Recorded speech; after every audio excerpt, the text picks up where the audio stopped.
Good evening, everyone. Welcome to the May 18th, 2023 meeting of the Planning Board, City of Portsmouth. We have a new alternate member this evening, Mr. Carrier on my right. Welcome to the board, Mr. Carrier. Thank you.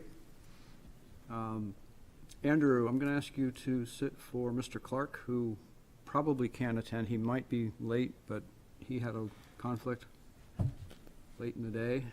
So is that, can you do that? Yep. We had another member request to participate by Zoom, but he's having technical difficulties, and if he cannot get in now,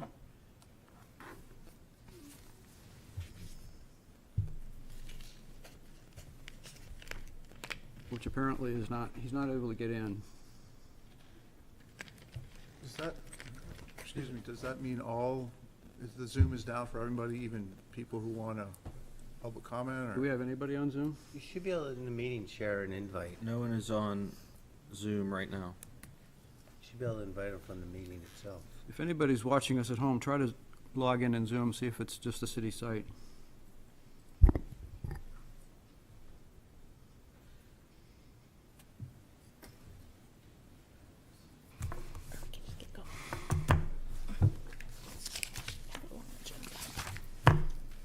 All right, to get the meeting going, I'm going to ask Mr. Carrier to sit for Mr. Mahana. If Mr. Mahana is able to come on later, we can consider it, but there's a whole process we have to go through to allow a Zoom participant. I don't want to do that right now.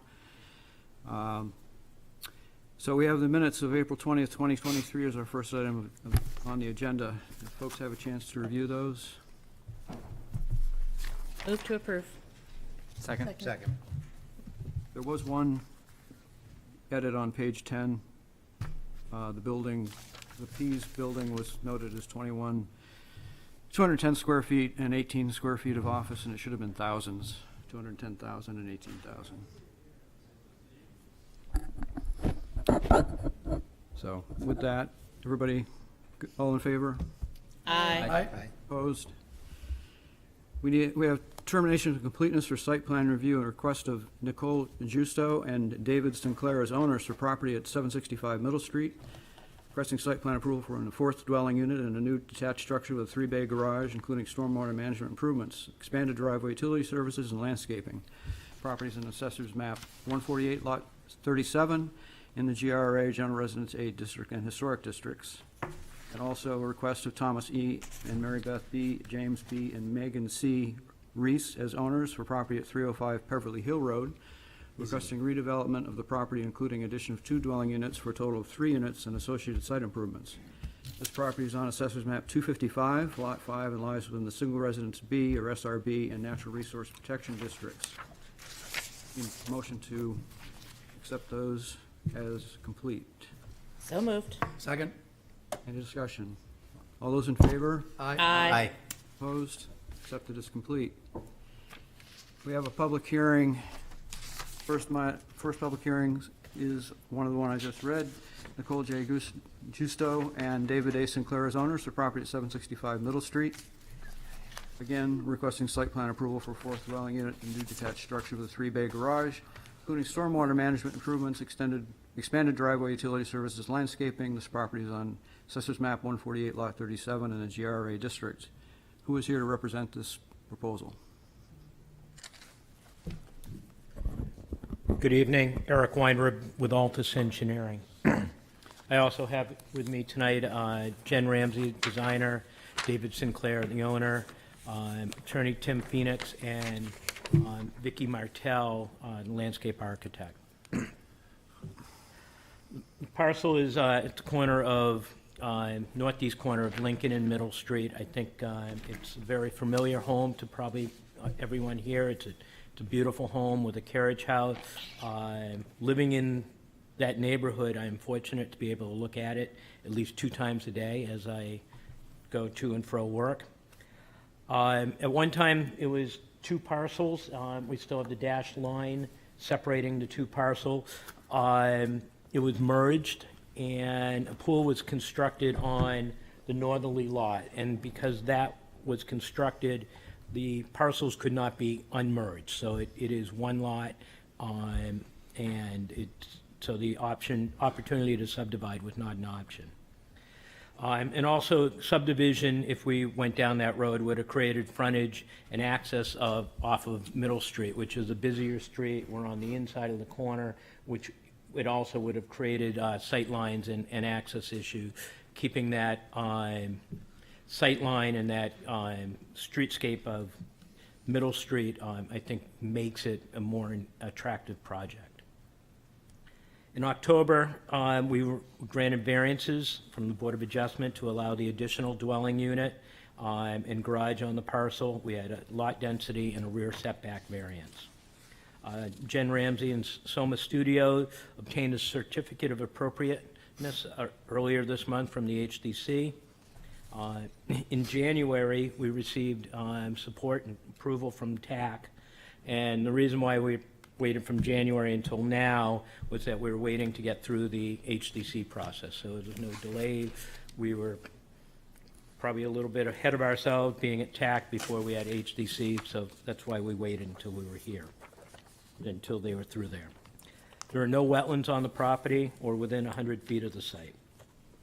And what we're doing with the design is we're maintaining access off of Lincoln, keeping the streetscape along Middle the same, and keeping the streetscape along Lincoln as well the same, with the exception of there's a driveway that was constructed and maintained through the Lincoln Ave sewer upgrade. That will, and it's not used, the curb cut's there, that will be eliminated through this project. And so that will enhance the streetscape along Lincoln.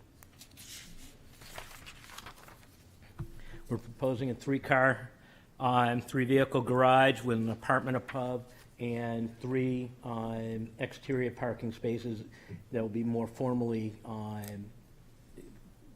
used that are already exist for the duplex carriage house and the single-family residence. The driveway will be constructed using pavers to enhance the aesthetics, and we completed a detailed drainage study for the site, implementing stone drip edges along the rear of the new structure, crushed stone reservoir under the paver, and a shallow infiltration pond along the driveway, as well as a leaching catch basin in the southwest corner of the parcel. And just in summary, that there was staff recommendation.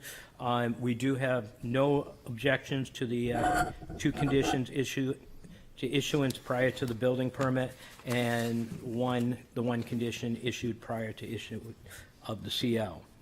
And I have Vicki here, who will speak a little bit to the robust landscaping. Thank you. Thank you.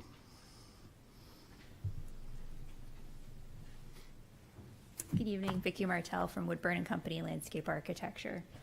So we have a straightforward landscape plan. We're going to be maintaining all the existing trees along Lincoln and Middle Street. These will all be left in place. There's some planting and shrubbery and a garden in the side yard that will all be left in place.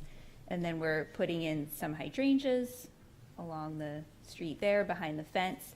We have an evergreen and ornamental spruce that's going in here on the corner of the house that will help to buffer the view of the new structure from the road, along with some hydrangeas there and some lilacs planted along the existing carriage house. And then we have a magnolia with daylilies below, again, just to soften the view of the corner of the new proposed structure.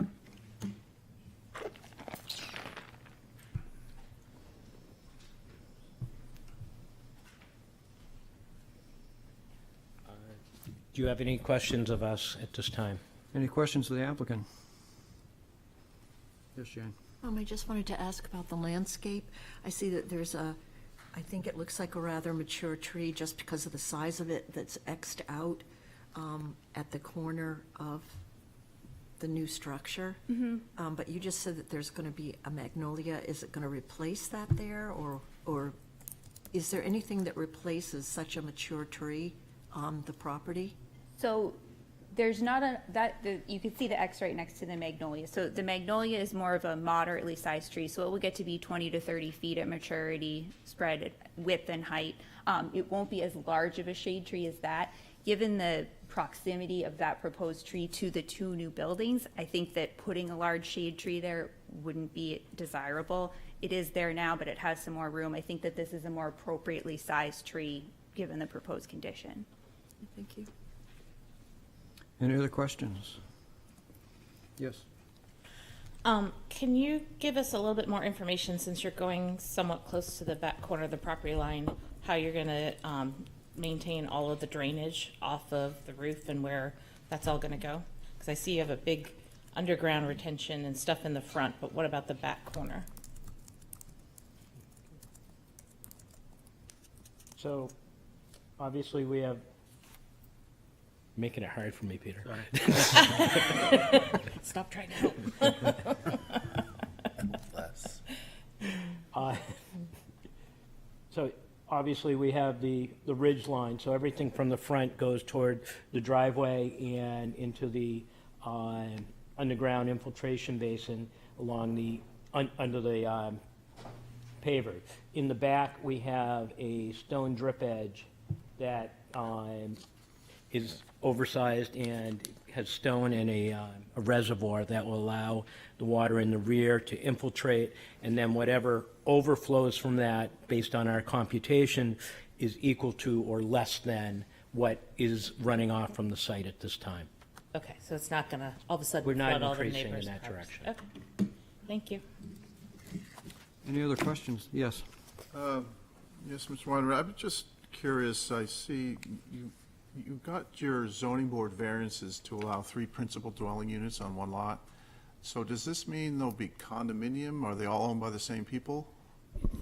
It's our understanding, and Mr. Sinclair is here today, that Mr. Sinclair lives in the large building, he rents out the duplex, and it's his intent to not to condominiumize this property. Okay, so all 3 principal dwelling units will be same ownership? Correct. Okay, yeah, thank you. I think, although the application, although the variance does say that, I think the ordinance actually talks about detached dwellings, not principal. So would you consider the main house to be the actual principal and the others just being detached dwellings? I believe that's the intent, yeah. Thank you. Any other questions of the applicant?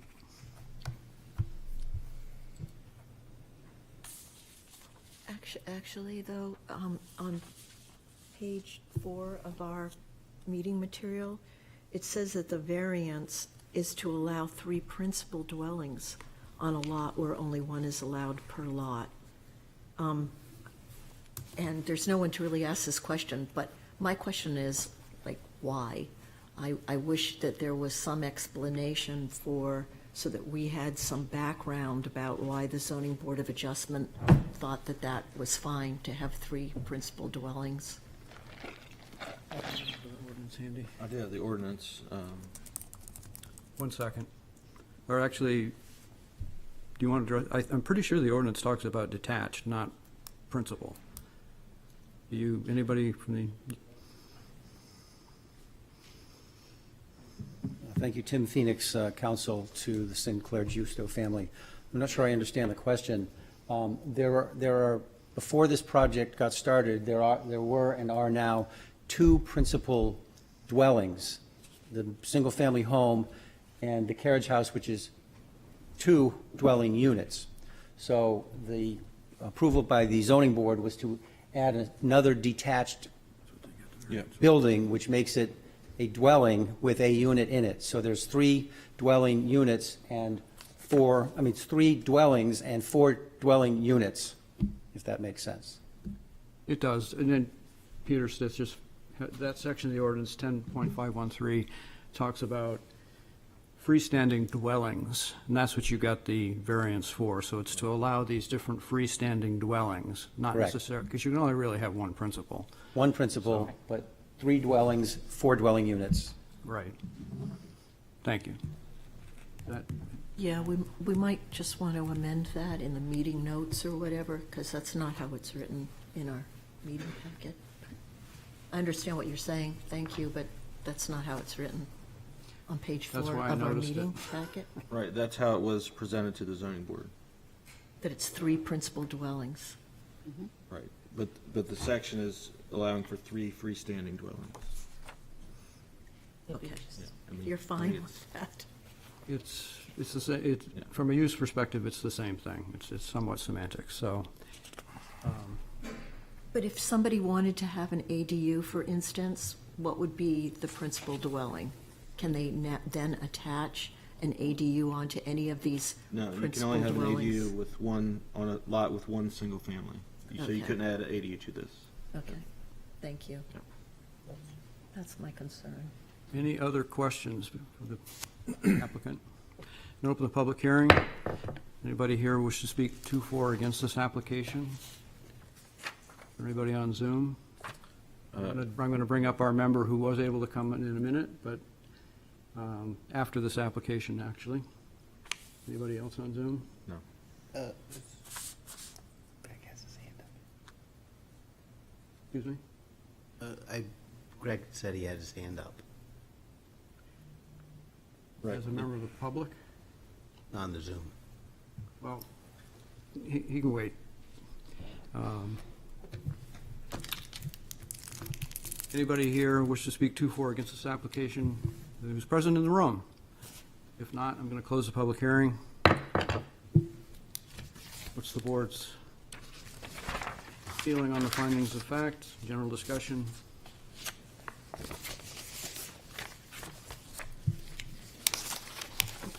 I make a motion and we vote to find that the site plan application meets requirements set forth in the site plan regulations, section 2.9, evaluation criteria, and adopt the findings of fact as presented. I'll second. I'd like to discuss your motion. I think it's a pretty straightforward development. It meets our criteria, and other than the, as far as site plan goes, there's some other things to talk about, but yeah. Any other discussion? Motion to second. All those in favor? Aye. Opposed? Motion carries. Make a motion to vote the grant site plan approval with the included conditions to be satisfied that are in our memo. Second. Discussion? Any? We're good? Are we interested in changing that note about dwelling units versus principal? Well, I What would that correction be? I think that came from the zoning board of adjustment, so I don't know that right. we can, if it came from them. It's in the minutes that we understand what it is, so. Right. I don't think we need to. Any other discussion? All those in favor? Aye. Opposed? Motion carries.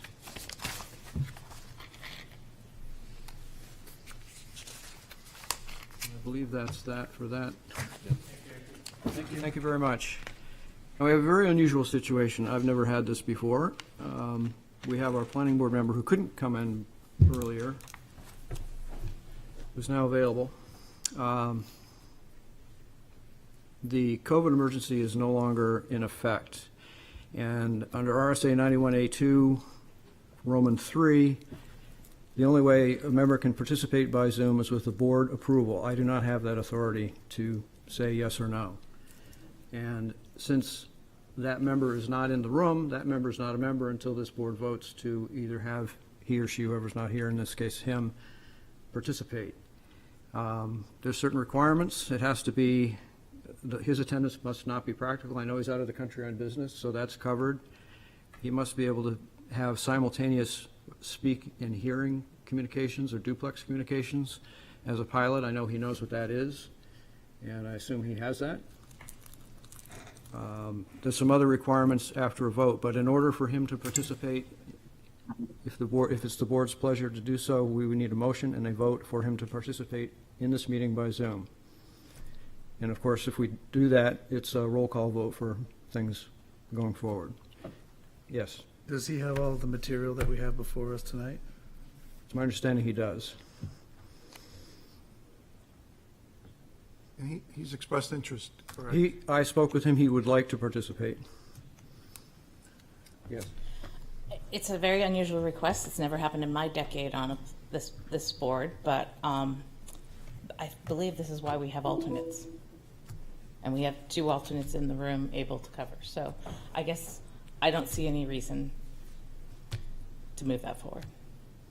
Well, I understand that, and I'm not going to advocate one or the other, but he did ask, he is a member, he's asking to participate, expressing that interest. But as I said, it's a board decision. Mr. Chairman? Yes. I would agree with Councilor Moreau. I think this is precedent setting. I think this is a regularly noticed meeting, and I understand that certain circumstances take members out of meetings, and I think that this would be a perfect time to utilize an alternate. I'm not comfortable with the idea of bringing someone in Zoom if we have sitting members in the room. I think we need a motion to have further conversation, and then we do need to dispose of this one way or the other. I'll make a motion that we include Mr. Mahana via Zoom, as he is a regular member, and we have the technology today to allow that. So I would think that he, as a regular member, has standing or preference over alternates. Is there a second? Second. Discussion? I can't really add to what I said, except that he's expressed an interest, and business has taken him out of the country, so if he would like to partake and technology allows it, I think we should let him in. Any other discussion? I do think there's a difference between, having to be elsewhere due to business responsibilities versus, on vacation or just on your own personal time. So I think he's making all the arrangements he can to, participate from a business assignment. So I think in this instance, it does make sense. It does take extra effort, but it takes extra effort for the board too, so we have a motion and a second. Unfortunately, Greg, I don't think you can vote on this because you're not yet seated. And I don't know about Mr. Carrier, because this is a really strange.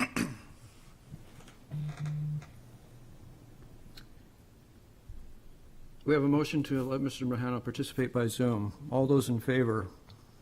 Aye. Opposed? Opposed? Opposed? We can do hands. Yeah. I didn't get the vote, so it'd I be, think we need a roll call.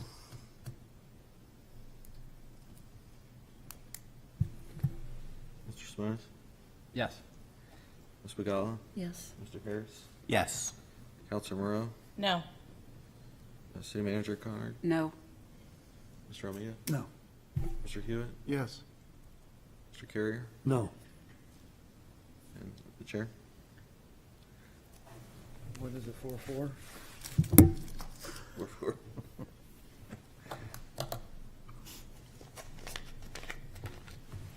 Yes. I don't feel it sets a precedent. I think it's unusual. We have to cover this with our new rules, so. Mr. Carrier, you will now be an alternate. Mr. Mahana, you will be participating by Zoom. I need to know who may be in the room with you, Mr. Mahana, if anybody. Can you hear me? I can hear you. I'm alone in the room. I have the video on. Good? Okay. Also in the statute, no emails or texts are permitted during the course of the meeting. This is good courtesy anyway, but it's also in the statute. So no text and no email communications. Everything we do has to be heard at that moment and seen by the public. So with that said, we'll proceed. Thank you.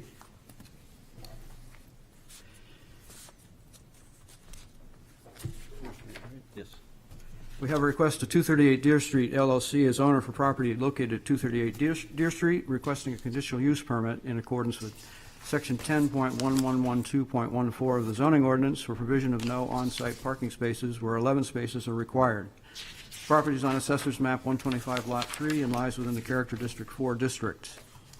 Who's here to present for this application? Yes, Mr. Chairman, my name is Sharon Summers. I'm an attorney with Donahue Tucker, and I'm here tonight to represent 238 Deer Street LLC. We are here this evening to ask you to replace what is an expired CUP that was granted back in 2021, and we are here to obtain a new one. Just procedurally, other than satisfying a few last conditions of approval for the site plan approval that also has been extended, this matter before you tonight, the issuance of a conditional use permit to allow no off-street parking, is the last step which is required before construction can begin. And in the alternative, if this issue before you tonight is denied, then this project cannot go forward. With me tonight are the two owners of 238 Deer Street LLC, Buzz Couillard and Eli Soccerellis. And also with me tonight is the project engineer, John Shagnon. John will explain to you the evidence which has been presented to TAC, which resulted in their very positive recommendation and which underscores the various the traffic information supporting their determination. John and I will then assist in following through with addressing the ordinance criteria as appropriate, and also to answer any questions which this board may have. Also, some questions may be directed towards the owners as need be. So with that, I'll turn it over to John. Thank you, Sharon. Mr. Chairman, members of the board, John Shagnon from Ambit Engineering, representing 238 Deer Street LLC. As Sharon said, this is an application for conditional use parking for 0 spaces where 11 are required. It was approved in February of 2021. That approval expired, and we're back before you to seek the same approval. The Technical Advisory Committee reviewed the application on May 2nd of this year and made a recommendation for approval to you, subject to parking demand memo being revised to use a different ITE land use code. We were using land use code 223, and they wanted us to use land use code 221. The parking demand, as it goes with the city ordinance requirements for parking based on uses, requires 15 spaces for the residential units. The first floor commercial is exempt from parking requirements, and the downtown overlay district allows 4 spaces to not have to be provided. So 11 spaces are required under the ordinance. So that is the number that we're here for. But we did do a revised parking demand memo based on the ITE 221 multifamily code that's in your packet. And the code that we chose, or the demand rate that we chose, was multifamily, and we did that by bedrooms. There are different types of land use code alternatives. Unit, you can do it by unit count, but these units are all micro units. They are all 1-bedroom units. And so the most appropriate version of that 221 code is to look at the parking demand by bedrooms. And we also use the weekday parking demand and the peak period of note in the ITE rules, or the ITE data studies. The peak period for parking demand for this type of use is actually between 10 p.m. and 5 a.m. So that's something to keep in mind. There's a lot more available parking in the downtown during that period of time, and that is the peak period for this 221 land use code. The land use code 221 has some variations in, in the rates. One of the variations is city core. So this type of 2-to-1 use in a city core, the average parking demand is only 0.22 vehicles per bedroom. There's a general urban suburban category, and that has a peak or an average demand, not a peak, but an average demand of 0.75 vehicles per bedroom. The peak, I believe, is 0.89, but we used that general urban suburban category in this case, and for 21 units with a parking demand of 0.75 vehicles per bedroom, we arrive at a parking demand of 16. The Technical Advisory Committee asked us to include, for whatever reason, a parking demand for the first floor commercial space. And this space is currently a speculative space. The developers are going to create the space and then put it on the market. So there isn't a general retail code, at least not one that I'm aware of. You have to pick a specific code. So in this particular case, we chose a code that was middle of the road, and we used an apparel store as the first floor use to come up with a parking demand. That use is 1.13 vehicles per 1,000 gross floor area, peak demand of parking. So for that first floor space, it comes up with 4 vehicles for the peak parking. That peak would be not the same as the residential peak. So if we can look at the plan set just to review, I think there is one member at least that wasn't here in 2021. We can pull up the plan set. That would be great. Just to walk you through it, this is the site plan, and it's the redevelopment of 238 Deer Street. The existing building will be removed, a new building will be constructed, and the site plan was approved in 2022. It was extended, the approval was extended, so we have a valid site plan approval in place. The next sheet shows the layout. On the left side is the first floor commercial space and associated ground floor spaces, and then you have the unit layouts on the upper floors. And the next slide shows the penthouse level, the top floor level. That is by code 50% of the floor area of the floor below it. It provides some exterior space, and there is a community exterior space that is going to be at that level. The next slide shows the renderings of the building. The building is fully approved by the HDC. The next slide shows a fully rendered view that is photoed into the existing streetscape and site environment. It fits well with the adjacent buildings and in the neighborhood.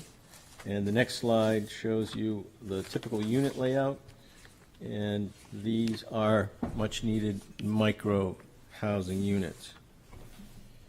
I don't know if it's before this, Peter, I think it is, maybe after, but in getting this application prepared for the planning board, we looked at and studied the off-street parking opportunities in this section of Portsmouth.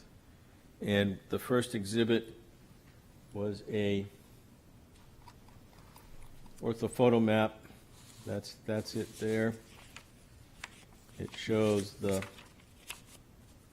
site with 2 concentric rings. The orange ring is a 500-foot proximity ring, and the yellow is 1,000-foot. And then it identified all of the surface parking lots that are available for parking. The next slide is a chart that corresponds number-wise to the first exhibit. It lists all of the parking areas and how many spots there are in the parking lots. It also does have a color code, and there is some, you would say there are some spots that may not be there by the time this building is constructed. We understand that. These are spots that are there now, but we've also highlighted spots that are on properties that have approvals in place and probably will not be available in the future. The next slide shows the proximity of the available bus stops to this site. It is close to and within easy walking distance of bus transportation. The next slide shows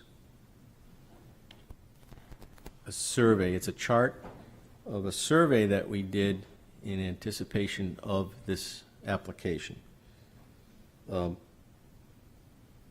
sorry.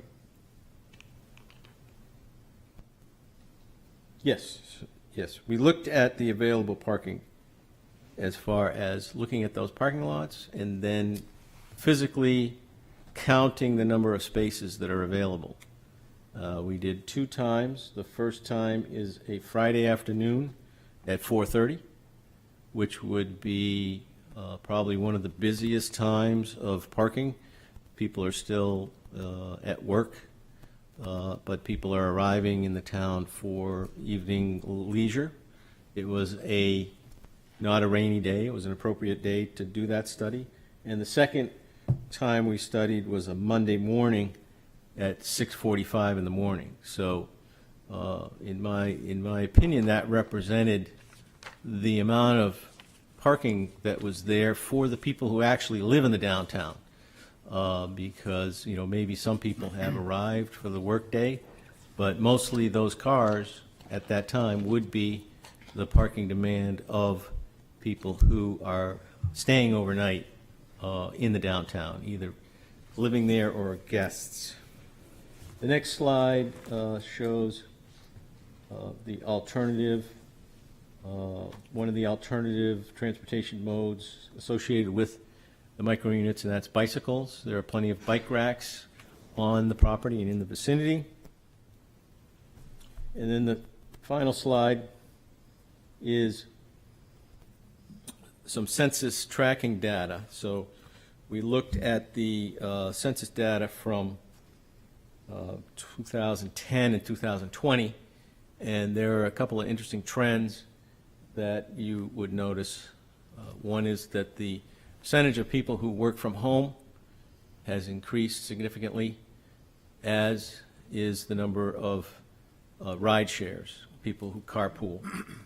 So we can go into detail, but I think if you've looked at that material, there are plenty of parking opportunities that are available. The city's Foundry Place garage is in close proximity to this site, although we cannot guarantee that when this project is complete, there will be spaces still available in the garage. If this project was complete today, as soon as people become sign a lease and become occupants of the building, they're now eligible to purchase a pass to park in the garage. And I think if you look at the number of spaces that are available, although it's not a guarantee, we would say that those spaces, there would be most likely spaces available by the time this building is constructed. In addition to that, however, there are a number of lots that we showed in the earlier diagram that are not highlighted in lots that are going to be developed that are available for parking on a paid basis, and a number of those are controlled by the same parking company, and they have policies where you can buy a monthly pass to park in any of those lots on a first-come, first-served basis. So that's the material we've submitted. We'd be glad to go through the criteria for approval that is in your packet. So I will ask the board what their desire is on going through that. Do you want me to do that for the record, or are you happy with the submitted material? I have a technical question for you, John. Yep. So, Plan C3, you repeated the conditions of approval from the prior planning board vote. They're in your top right part of your plan. I think you just almost scrolled to them. Yep.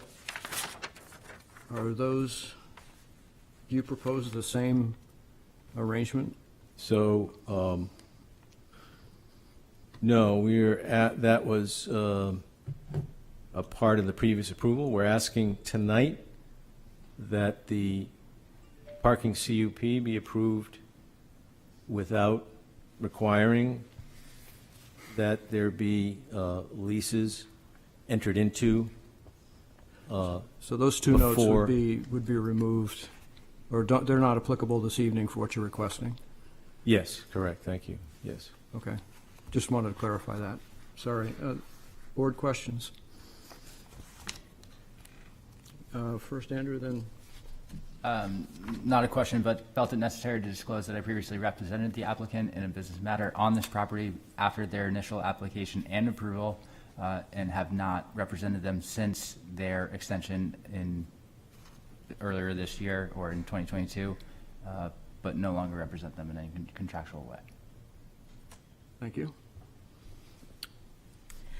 I appreciate all the work that's been done to look at on all the parking that you've shown that we do have, but almost all of that parking is paid for parking. So how can we prevent anyone who's in this building that has a car from not trying to just go to a side street and use the free parking in the neighborhood? That's not as far away as some of the parking lots. Well, I don't know that, I think there are plenty of parking lots that are in close proximity, but that's a structural thing that could be handled by, as was done in some other projects where the leasing of the unit would require the tenant to disclose whether they need a parking space. And if they do, they would be directed to prove that they have a pass, either with the private lot or in the garage.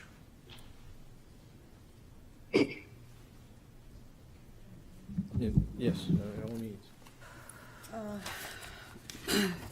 Counselor, let me follow up with that with a couple of points. One is that I think the context of this proposal, as opposed to, say, other proposals, is important to remember. These units are going to be 500 square feet. I know in 500 square feet for myself of living space, I could barely fit in my winter coats and various shoes and so forth, let alone have two people, say, for example, be in there. I think that the odds, based upon all of the information that we have talked about, is that these units are going to be occupied by some people who simply may not have cars because they want to live in an urban experience in other urban situations where they don't need to be out and about and walk. That is a possibility. Do I know whether or not it's going to be a reality? No, I don't. But I think that's one factor that this board has to take into account. Secondly, if these dwelling units, if these residences each have one car in them, that is, our belief is that the Foundry parking garage, which is literally right across the street and arguably could be closer than some of the side streets, yes, we don't have any guarantee that there's going to be a monthly pass available for each and every person in that building who is going to have a car. But I think on balance, that is a reasonable assumption which this board can make in the context of the bigger question, which is what happens if this conditional use permit is denied? And the answer is we can't do anything. There is no physical possibility for us to put off-street parking on our property for the reasons that have been articulated in our submittals. So what that means is that we can't develop this project as is. And while I certainly understand the intent of your question, I think it's my job here to remind the board what the other side of that question is.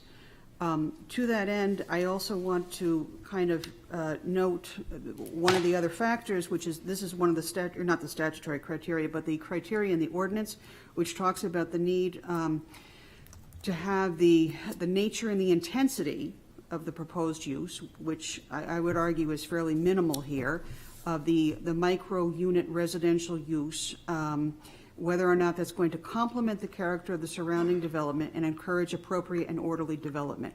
We believe that it is. This is a mixed-use proposal which is going to complement the existing character of the surrounding development, which consists of residential, commercial, and office space. I would note that in the staff report, one of the things that was mentioned, two of the things that were mentioned on this point, was that the HDC fully supports the proposed building and site design and would categorically not desire to see this project fail to gain the CUP for parking, only to return with a suboptimal design and reuse of the existing non-contributing and decrepit building. So again, while I certainly appreciate the direction that your comments are going in, I also want to remind the board that one of the other factors that needs to be taken into account is the compliance with the ordinance criteria, as is reflected in some of the staff comments. The other staff comment that I want to draw your attention to is that, and again, this goes to the notion of the intensity of the use, in future development potential, it is noted that only the Ferguson lot, which is nearly 5 times bigger, and Lot 4 on Deer Street, which is nearly 3.5 times bigger, every other property has on-site parking for their existing or proposed residential uses. Thus, this project will not unnecessarily overburden the existing public parking facilities for unit owners or tenants that reside in this project. In fact, the absence of on-site parking is a key driver and inconvenience to the owner or tenant, which will have a negative effect on value or rent. To the benefit, somehow something got muddled here in their staff memo, so I won't read the rest of it. But I think these comments are very helpful to this board to understand that, on the one hand, there are the practical questions which Councilor Moreau has raised. On the other hand, part of your analysis, part of your obligation, part of your job is to consider these ordinance criteria, and I think in doing so, you should consider some of the points that are raised in the staff memo as well as our comments. So, happy to answer any other questions which the board may have. Jane? Yeah, thank you very much. That was a long reply to one question. I have 3 questions, so buckle in. So one of my questions is this hypothesis that because, and it's a hypothesis, we're talking about parking demand analyses, we're all trying to come to some agreement about what we think the parking demand might be, but I just want to point out that it's an analysis, it's a forecast, it's a hypothesis that we're talking about, because there's a lot of statements made in the actual application that are statements about how this will lead to no parking demand or lowered parking demand, or we don't really know that. And so one of my questions is actually about discrimination, because if we're going to assume that 100% of less than 500 square foot micro units means no cars, I find that very discriminatory towards people who might only be able to afford smaller units. What if they work in the next town over and don't tell me that they can bike because there's 4 lanes of traffic going over the bridge to Dover? I mean, what if they, we should not be putting into, making a precedence here for people to not be able to use cars should they wish to have cars. So I don't think the assumption can just be, no cars. That's fine for people with lower than 500 square feet to live in to begin with. In my mind, I would think they'd actually want to have cars to be able to escape their minimal living circumstances, but that's just my opinion. It's another way to look at it. Then another question I have is, in the application, it says that it's not possible to put in like below street basement parking. Okay, I'm going to, let the engineers be the experts here, but wouldn't it be possible to meet this limited parking demand by putting in parking on the first floor instead of a commercial retail business? Yep. And my third question is, why you used data from the 1980s for your apparel example. There's a note on that exhibit that says that it's from the 1980s, so I don't think that that's a very worthy parking demand. I think that's a strange set of assumptions also, so I'm just going to stop there. But I think the whole thing about the intensity of use has been underestimated here. And when you look at the exhibit, I'll just add one more question.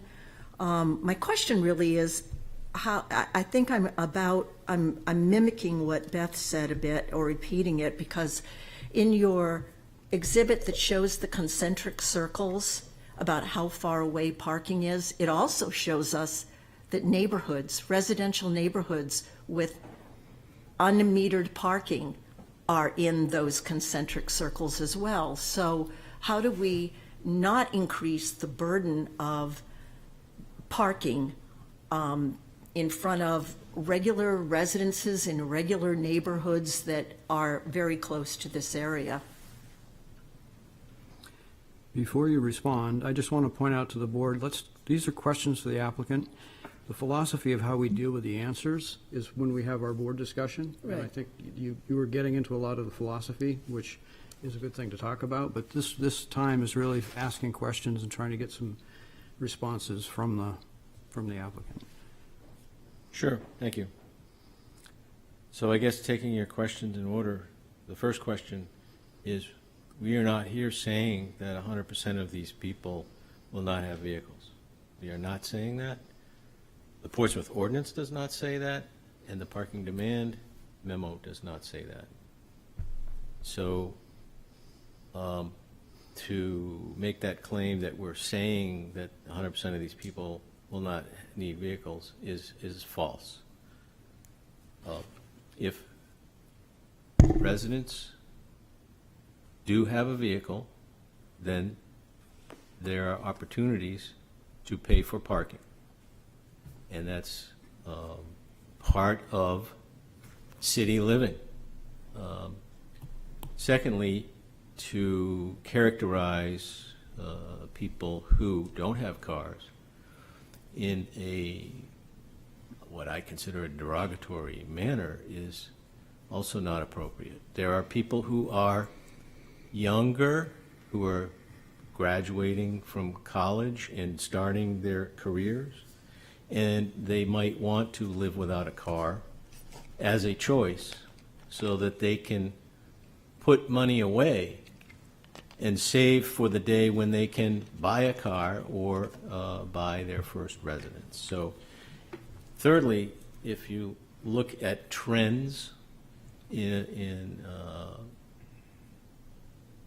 this has been reported, there are a large group of people who do not want to own vehicles. It's a trend. It's happening more and more. So I think that there are going to be a lot of different types of individuals that might want to live in a city center without a car.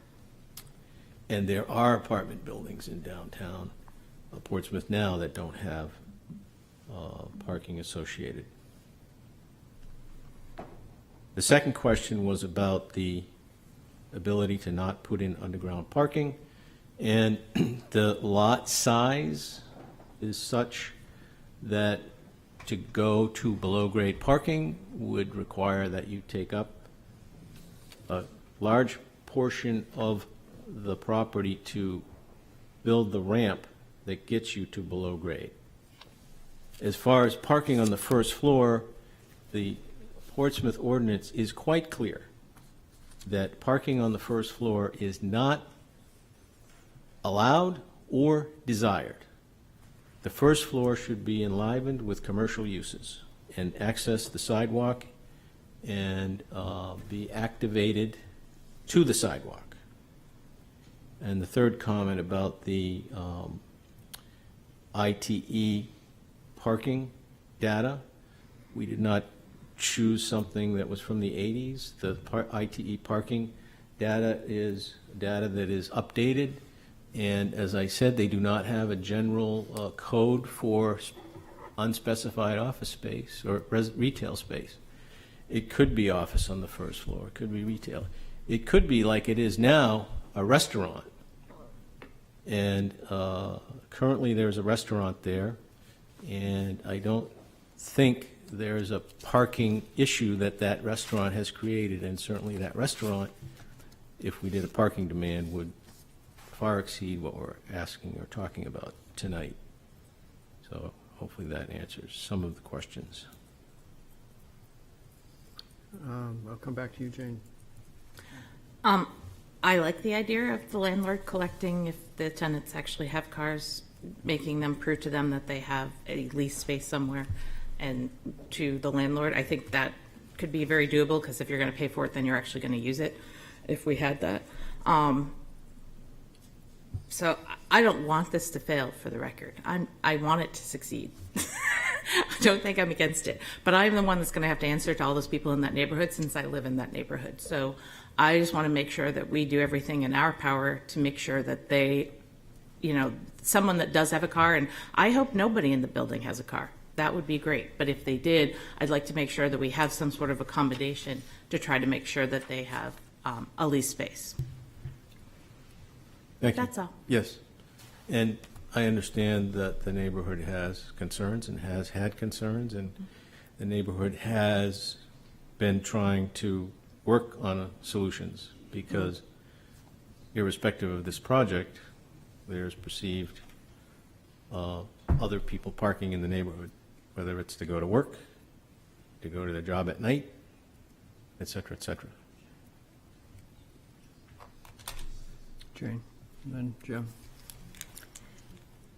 Okay, on page 126 of our packet, there is a piece of paper that says land use, 876 apparel store.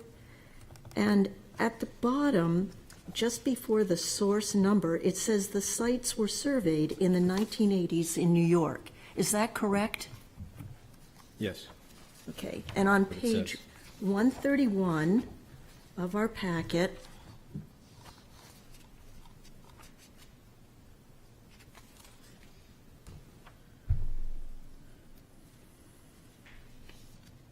I have to get there, sorry.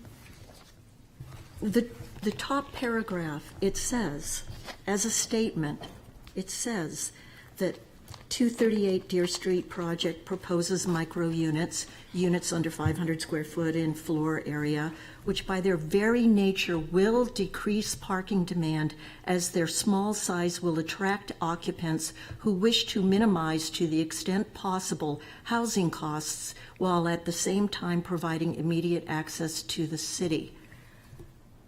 My question is, isn't that a hypothesis? Because what I'm confused about is, my guess is that the price point for the leases in this downtown area that's very much, you know, it's got lots of residential options and lots of high-end residential units, won't necessarily, we're not talking about affordable housing here. We're just talking about micro units. So won't the price point be high enough that we could just as well assume that there will be a lot of parking demand by tenants who can afford a higher price point? I'm not sure I understand that question. I guess the size of the unit is such that someone who wants to have a two-bedroom, 2,500 square foot luxury apartment would not want to rent a 500 square foot unit. The property could very well be redeveloped to luxury condominiums and require 1.3 spaces per unit. And if you had 3 units, you would be at 3.9. And since you get 4 for free, you would need no parking. And I think there would be a demand there that you would guarantee that those people. So this is a different, I don't know how else to explain it, but the size of the unit is directly related to how much rent it's going to gather in the marketplace. Are you trying to say something else? I'm sorry. I'm just saying that it is a hypothesis about the parking demand, even the way that you've presented it with the ITE standards, and I looked very carefully at the U.S. Census Bureau data, which I really agree with, but it still only shows a 9% reduction in parking demand with people working from home and people commuting using public transport, et cetera. I mean, I read it very carefully. I think in general, it's an interesting experiment. Actually, I don't think I should say anything else because what I'm about to say is part of our, discussion session. But I'm saying to you that it's a huge hypothesis that I wish it was easy to get to a clearer understanding of what the parking demand will actually be. I'm not trying to prevent this. I just would like to understand it a little bit better. I think the parking demand might be higher than what's presented, and so it really scares me going to 0 parking spaces. I know that's a statement, not a question, but there are a lot of statements in the application that I do question. They're statements, and they're So there are hypotheses. many applications that come before this board for many different types of projects that utilize parking, calculated and estimated parking demand. Every site plan that you look at has figures from either the city of Portsmouth table or in the alternative, other parking demand generated data. It's not hypothetical. It is how you review each and every project that has a parking demand.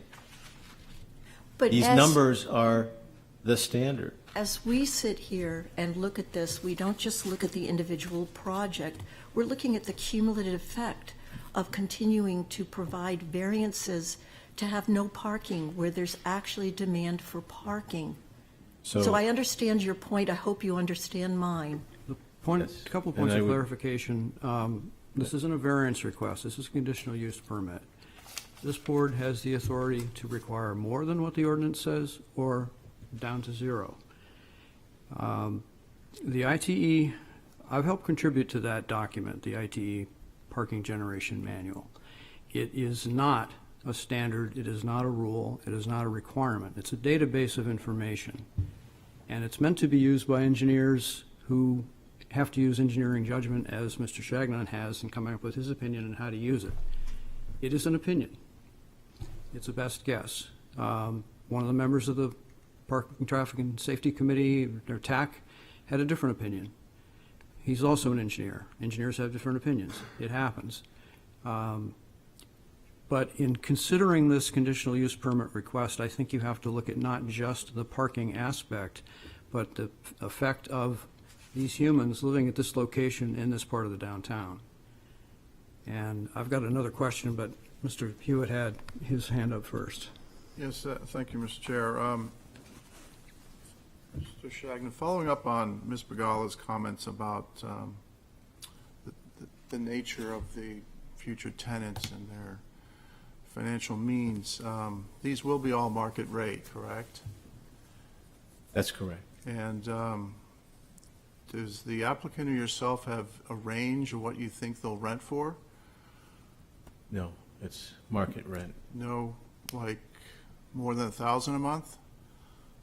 I don't think that's I don't have that information. It's So- a market project. It's not, it's going to be affordable by its size, but what the market will bear is what the rent will be. All right, so if I told you that West End Yards is getting $2,000 a month for micro units, would that be a reasonable rent here? I have no idea. I'm not a real estate professional. I'm an engineer. Does anyone on your team have any idea what they'll rent for?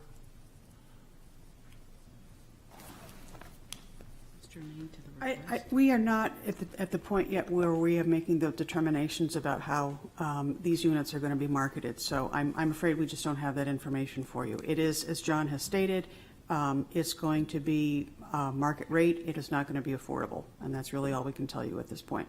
All right, well, the reason I'm kind of pressing this issue is because it's been advertised that the city should be, doing backflips over this project because these are supposed to be more affordable. And I'm trying to understand what that number is.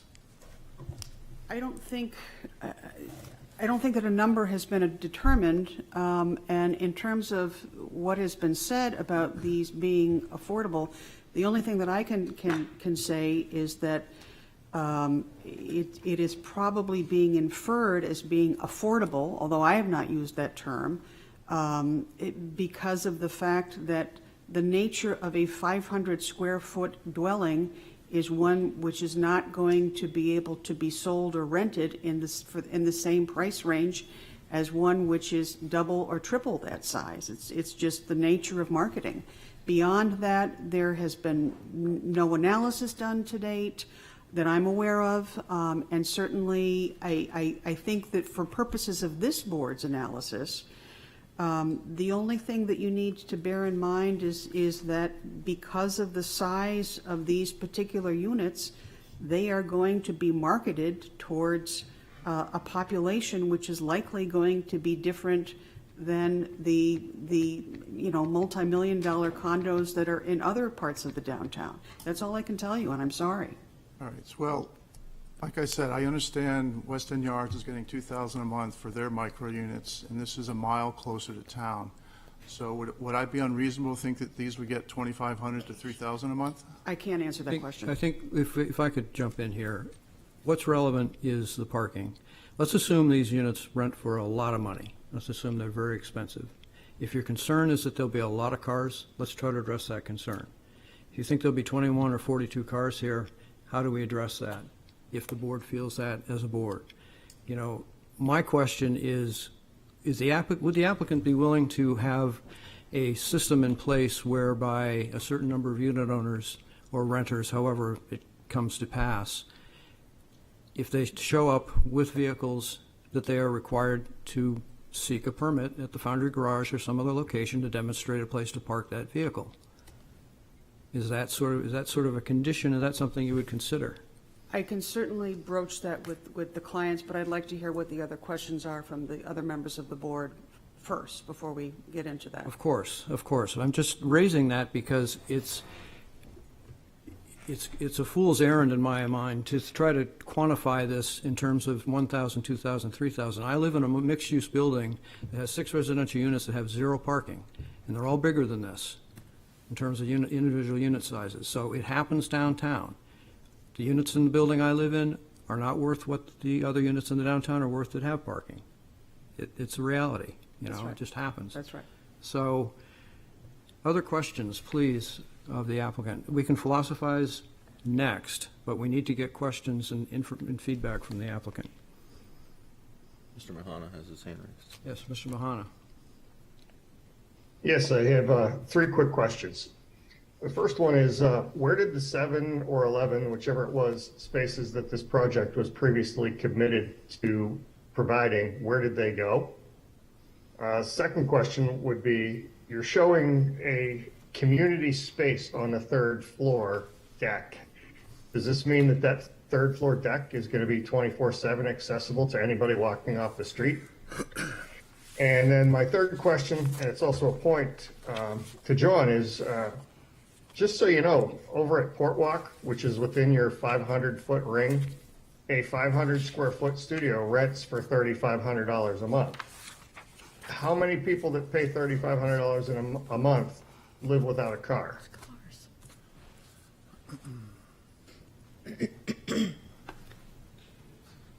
I think between John and I, we can probably field all of those questions. To the answer to the last question, I don't know.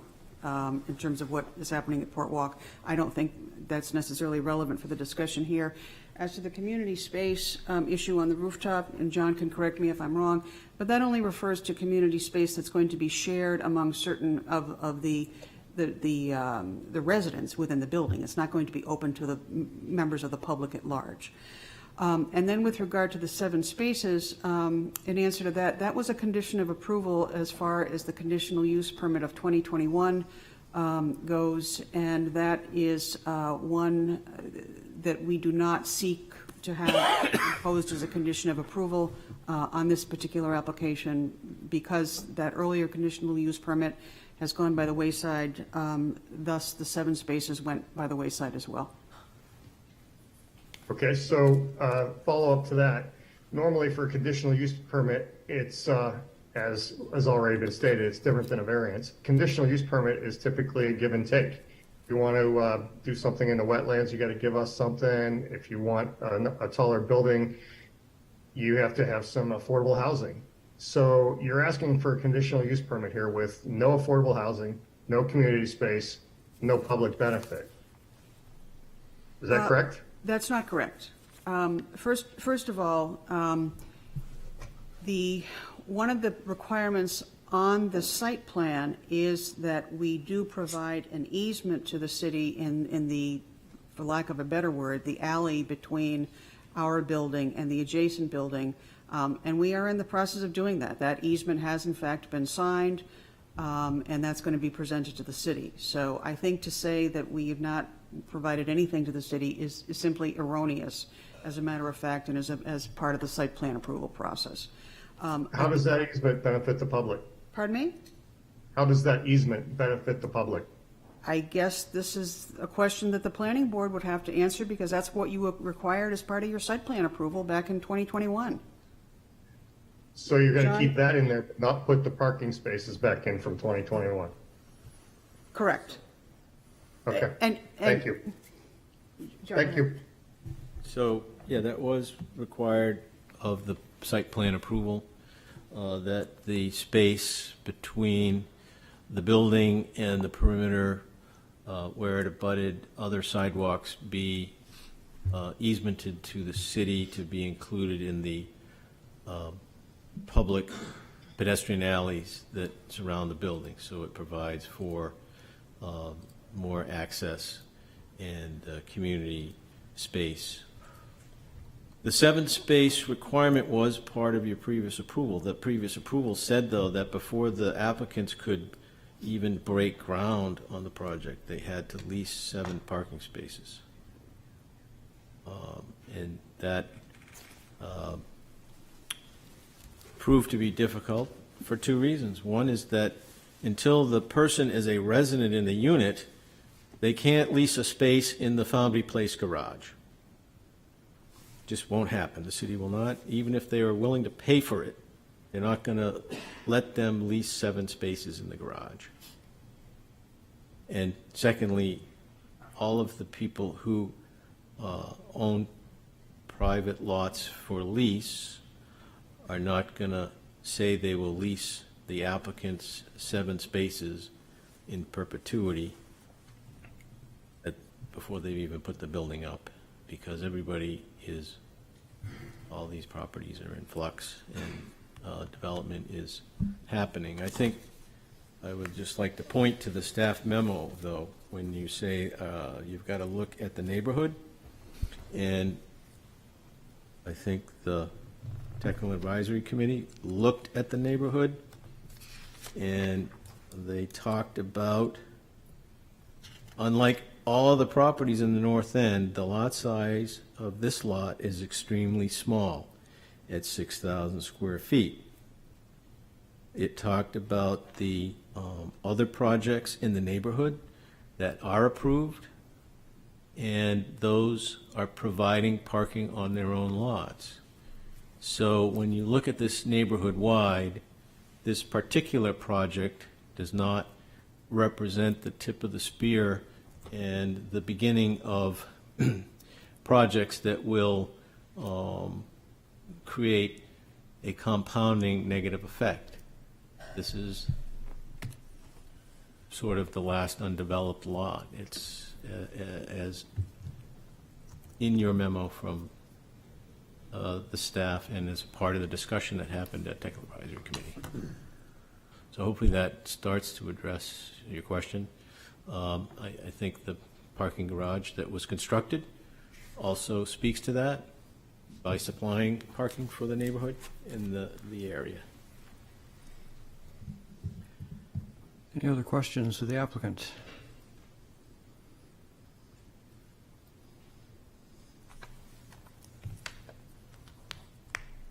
Greg, are you satisfied for the moment?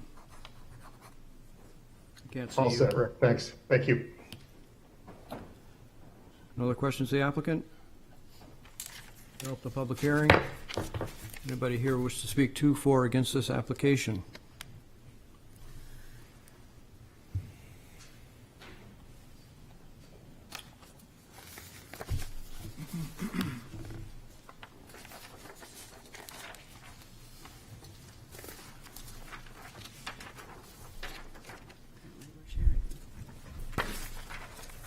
Good afternoon, Elizabeth Bradder, property owner, 159 McDonough Street. What I'm passing out to you are some samples of what you can do with different sizes. I did want to mention that as a property owner, a landlord, that we have some apartments that have more than one bedroom, and we have one space for each unit, and we provide the parking permits for our tenants to be able to park on the street because it's metered in front of that particular unit.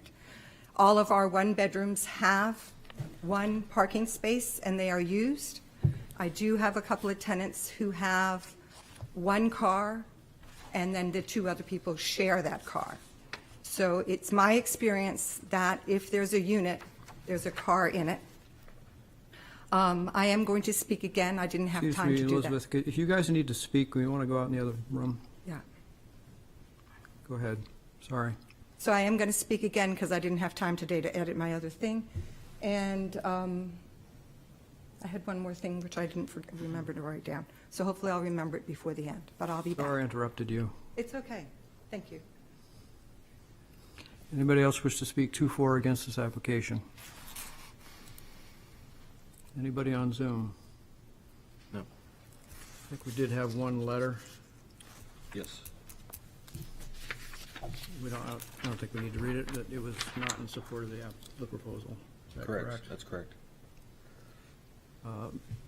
Anybody else? Last chance, to, for, or against the application? She wants a second time. I'm going to close the public hearing.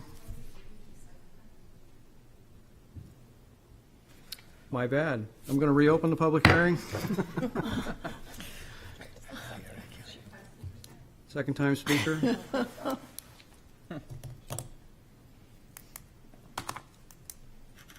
Sorry, it's the first time, second time, that always throws me off. Elizabeth Bradder, property owner, 159 McDonough Street. Since this project was presented, it has been shown with no parking and a multitude of reasons as to why it wasn't even added to any concept plans at all. It could be made smaller and they could have parking. Other projects, such as 1 and 31 Rains Ave, have first floor parking in the rear, for which they received a CUP. Rains Ave tried to find off-street parking, and when they presented it, they said there is none left in this part of town. So they wanted to rent some spaces they were not able to find in. Which is more neighborhood friendly, a parking CUP in the rear of a building or a parking CUP for no parking at all? It is true the HDC did approve this, but they don't regulate parking. And when I went to the HDC meeting, I don't remember a second option being presented. So I'm not really sure where those comments came from that staff made, but I don't remember any second option being shown if this one was not, if the way I understood what was read, is if this one was not approved, that there's an alternative one. To my knowledge, that was not presented at the HDC, and that's what I heard the applicant say. TAC did ask that the parking, for the ITE parking demand analysis be updated, and that the parking for the zoning requirements be presented to the planning board. Parking does not require, Portsmouth does not require any parking for the 3,311 square feet of commercial space because it's the downtown overlay district. There are many ways to come up with these numbers. Portsmouth did research and came up with the least amount of spaces needed for the size of the apartment. In this case, 0.05 spaces per unit. To encourage residential in downtown, the downtown overlay district allows a straightforward deduction of 4 spaces, no matter what size they are. The ITE parking demand analysis provides numbers based on years of studying parking throughout the country and is updated regularly. The caveat to this is how you pick and which category it falls into. Since these are actually one-bedroom apartments, you can call them micro-units, but if you look at what I gave you, they're standard one-bedroom apartments. TAC requested that this whole thing be updated to match that. Portsmouth zoning requires 15 spaces. They get to reduce it by 4, which means 11 spaces, and none for the 3,311 spaces of commercial. The ITE parking demand shows that they need 16 spaces for the residential. Now, they chose a clothing store, but most of the new commercial space downtown is restaurants, which would lead me to believe that they will need a lot more than 4 spaces in the commercial area. There are 21 units proposed, which will likely have 1 to 2 people living in them. It's a long walk to Hannaford's or Market Basket with bags of water or milk. Bicycle and mopeds are great, except for in the fall, winter, and spring, when it's 30 degrees or less. A lot has changed since this first was brought before the planning board.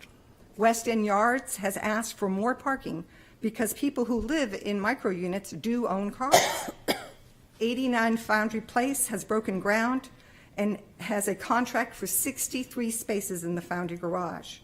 161 Deer Street, which is across the street, they added extra parking, not only for their tenants, but for some of their commercial spaces. Foundry Garage is predicted to be full within the next 3 years. Both parking garages are absolutely full on snow days, with people struggling to find a place to park to put their on-street cars that are parked outside during the winter. Most of these units will be standard one-bedroom apartments. There'll only be 3 or 4 that'll be efficiency size. There is no way to know whether these will be condos rented as apartments for 6 months or 1-year leases. And it's not really relevant to what they're asking. Any other place that comes before this board has to provide some parking, even if it's 1 space. We recently had a very, very, very small lot redeveloped in Islington Creek, and they added 3 spaces, and there were none there before. Before this board today is whether or not to grant a parking CUP for no parking with no parking at all.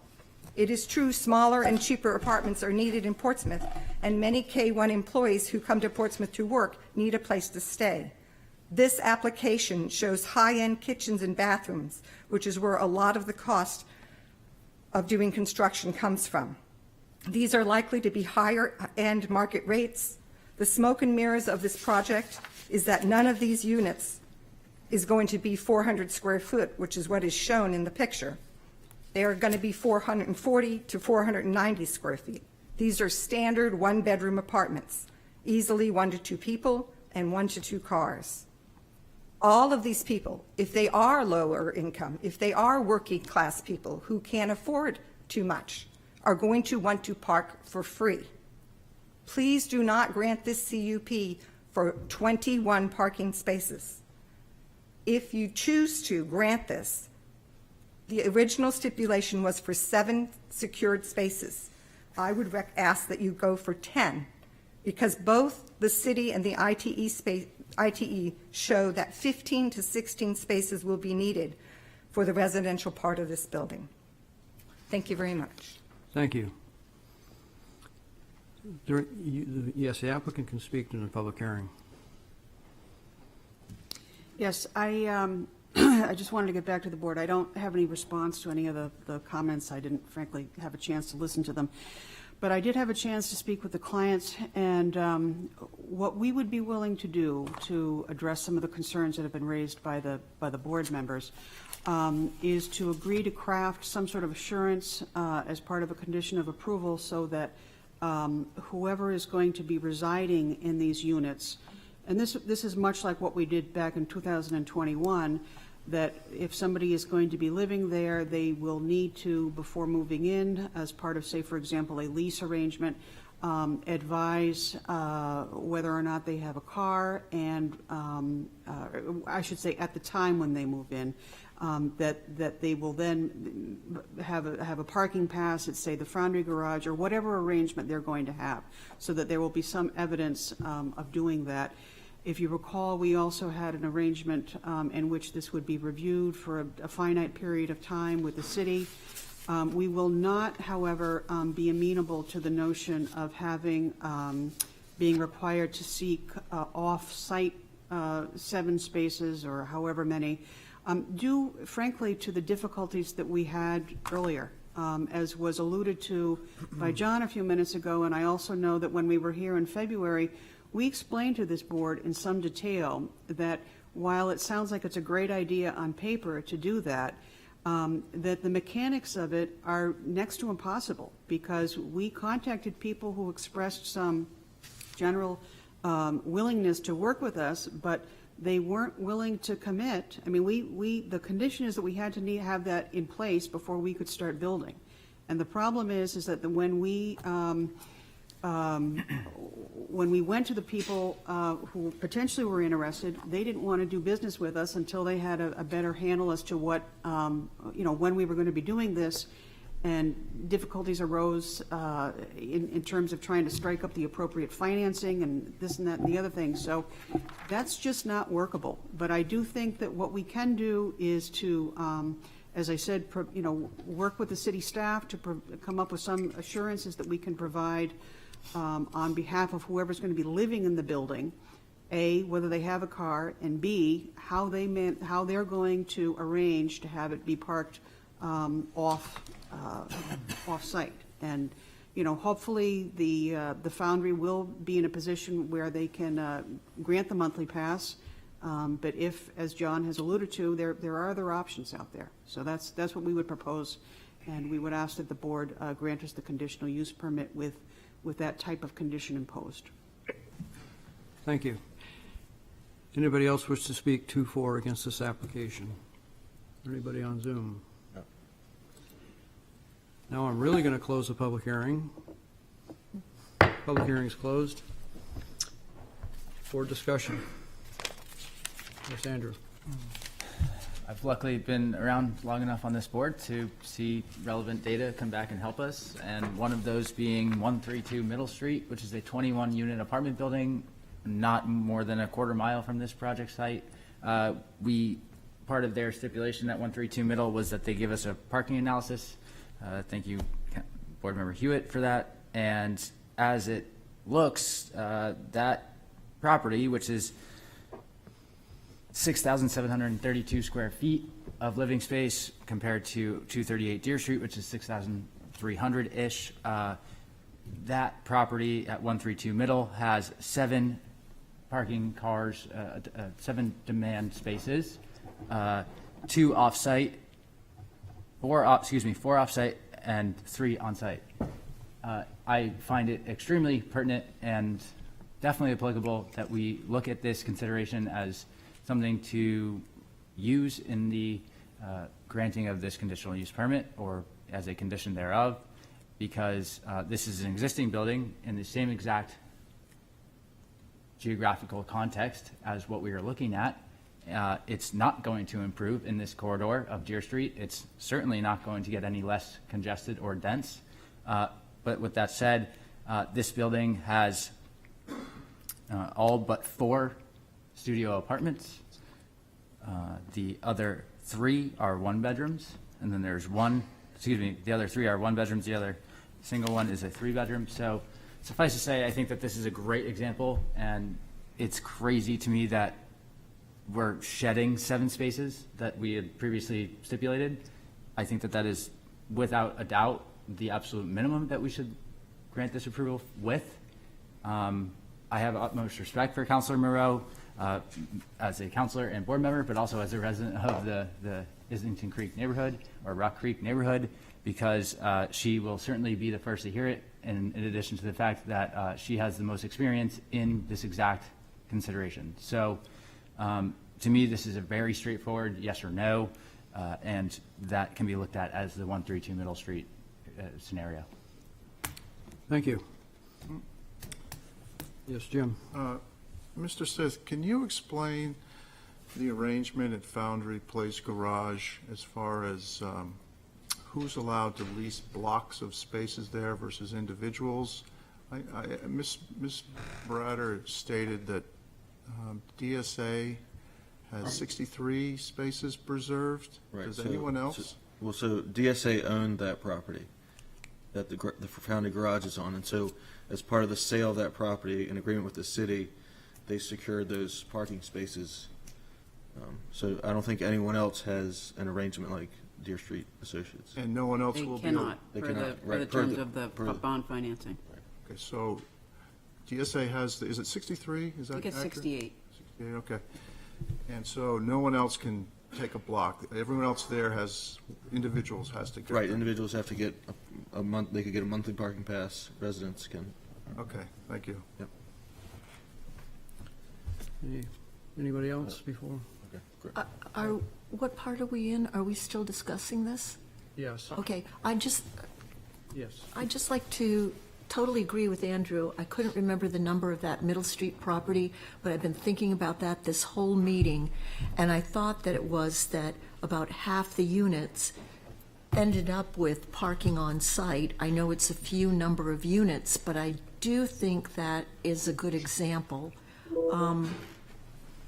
It's not that I don't want development to occur, but I also think the location of this building is such that other uses, it could be used for other uses. I'm not so worried about it becoming totally undeveloped if we don't approve the CUP. So I think that we should, that the CUP should include the condition about, the original condition from the original CUP about the 7 parking spaces being procured or found by permit prior to having occupancy. I don't see any reason why. I mean, that's still such a compromise, given the whole continuum of parking demand that you could analyze here.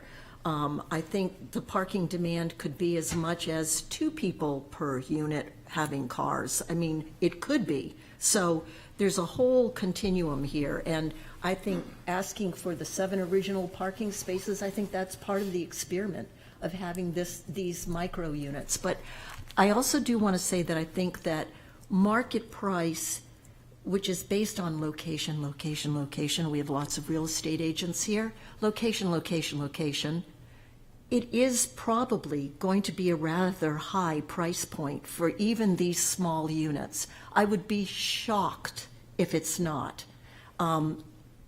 And so with that comes the desire for cars and the ability to purchase cars, which is the only reason that whole conversation is pertinent. And so I'm still very concerned that the parking demand itself might be greater than what is shown by the ITE standards here, and that we stick to our original approved conditions at a minimum.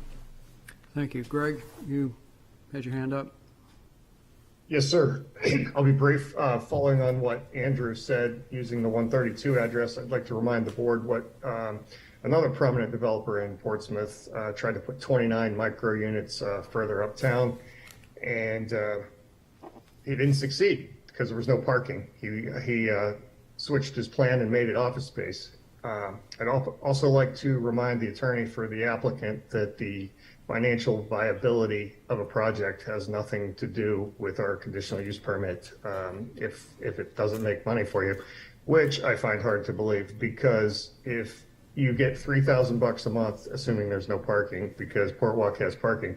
That's a tidy return of $756,000 a year in gross rent. Thank you. Did you have your hand up? Just a clarification, sorry. The 7 spaces that were considered before, it sounds like the issue was mostly about timing of securing those, rather than at certificate of occupancy. It sounded like the timing of that requirement was prior to issuance of permit. That was the problem. Yeah. I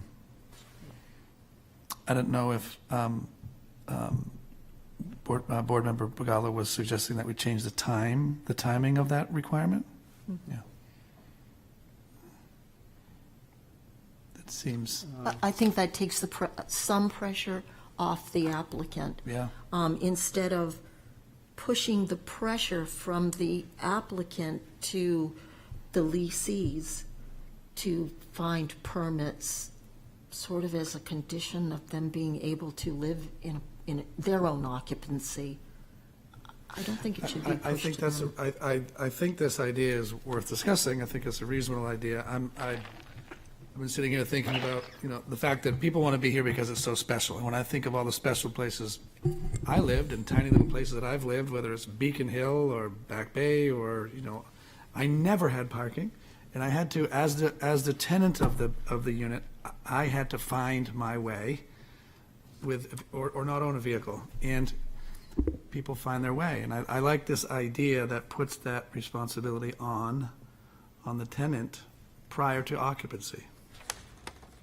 If that's what you're saying, Jane, I don't want to. No, I'm actually saying that I think the pressure needs to be on the applicant, and the only reason being, I get your example, but in those cases, public transportation is available to a much greater extent. I mean, I really wish it was available in Portsmouth, but it's not an extensive bus system with, lots of drop-off times and pick-off times and stuff like that. So that's where I think it's not quite the same thing. I get your point. I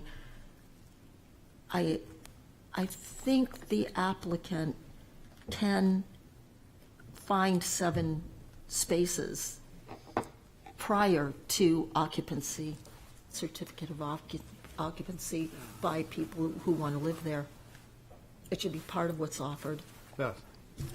So I'm pretty sure I was the planning board member who created that last stipulation the last time that this went through.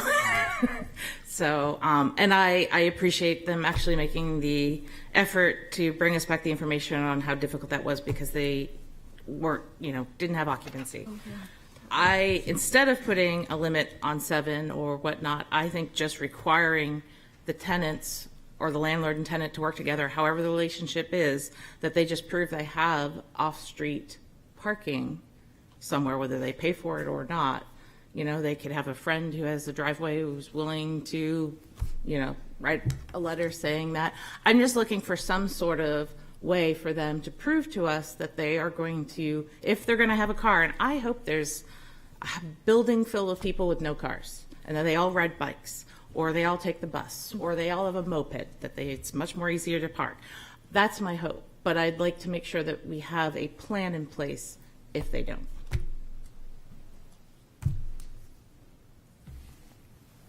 I'd like to know who controls this plan.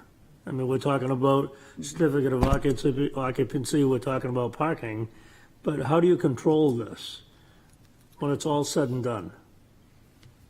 If it's a condition of approval, then it's a stipulation that runs with the land, and it would be a violation of the codes enforcement officer if you get a complaint. So the code enforcement officer is the one that would have to control this. Okay. I have a suggestion on that front. I do too, I think, but we can. Any other? Yes, Henry. Just want to implore the entire board to kind of bifurcate the market rate versus the parking versus the development concept itself, because market rate goes up and it also goes down. So that's a complete separate entity that I just want to mention. And you can charge $100,000 per month. It just simply does not matter because it can go down and it doesn't have any relevance to your parking calculation. Jane? But Andrew, when was the last time market rate went down in Portsmouth? 2007. I read in the newspaper all the time how we are immune to any downturns in the I think it's economy. time for a motion. Yeah, it is time for a motion. Well, before, okay, we can make a motion and talk about I it. think that's one. Yeah. I will go ahead and make a motion that. Wait, Sorry. I'm sorry. Counselor, I just want to throw an idea out here. I don't know how it's going to go, but depending on how we phrase the conditional use permit between 7 spaces and 21 or 16 or whatever the number is, you know, if we fall somewhere in between, does the board have any desire to potentially require some percent of these units to fall into our workforce housing program? As kind of a way to sweeten the pie, so to speak, because I feel this is a huge ask personally. And in return, I think we could ask for something back to benefit the community. I appreciate the thought. I don't think the ordinance allows that at all. I think our conditional use permit criteria are broad, and our discretion is broad, but we couldn't, ask for something like that, I don't think. I think that would be Okay. inviting litigation. Put it out there. Yes. I can give an example on a previously approved project that we did, a parking conditional use permit. We did require them to have a plan to be able to have off-site parking at another building that was owned by them.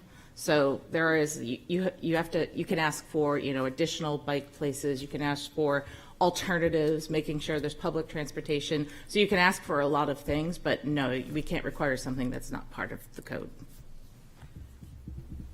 But can we, this is a real question, can we require that some proportion of the projected parking demand be provided for on-site?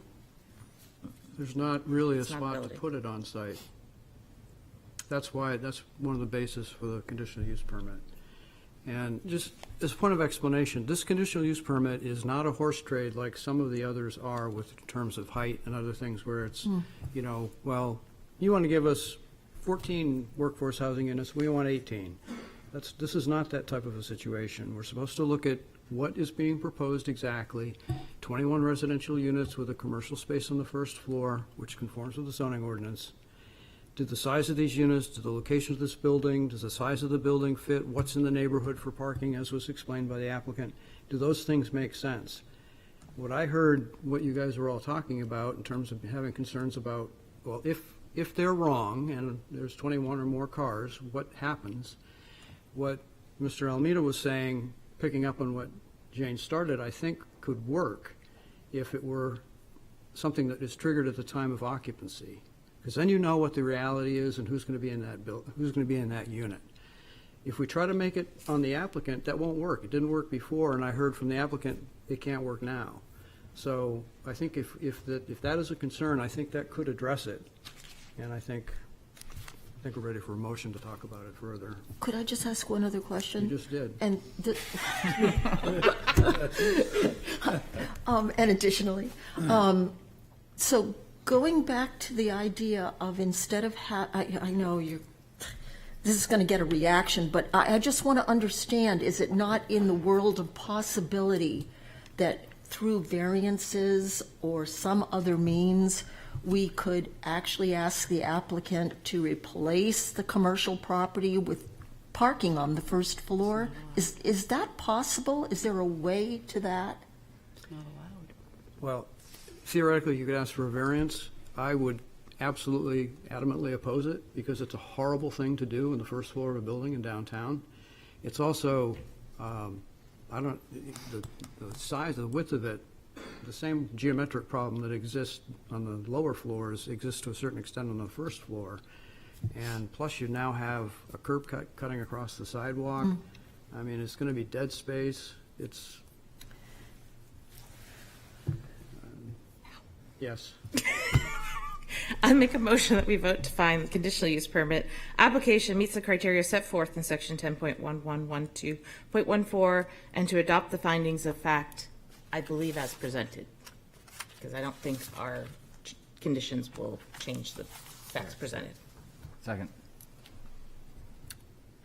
Any discussion on that? It's just on findings of fact. Roll call. You have to. We have to do a roll call. Right. Mr. Simonis? Yes. Ms. Bagala? Yes. Mr. Harris? Yes. Counselor Moreau? Yes. City Manager Kennard? Yes. Mr. Almeida? Yes. Mr. Hewitt? Yes. Mr. Mahana? Yes. Mr. Schulman? Yes. All right.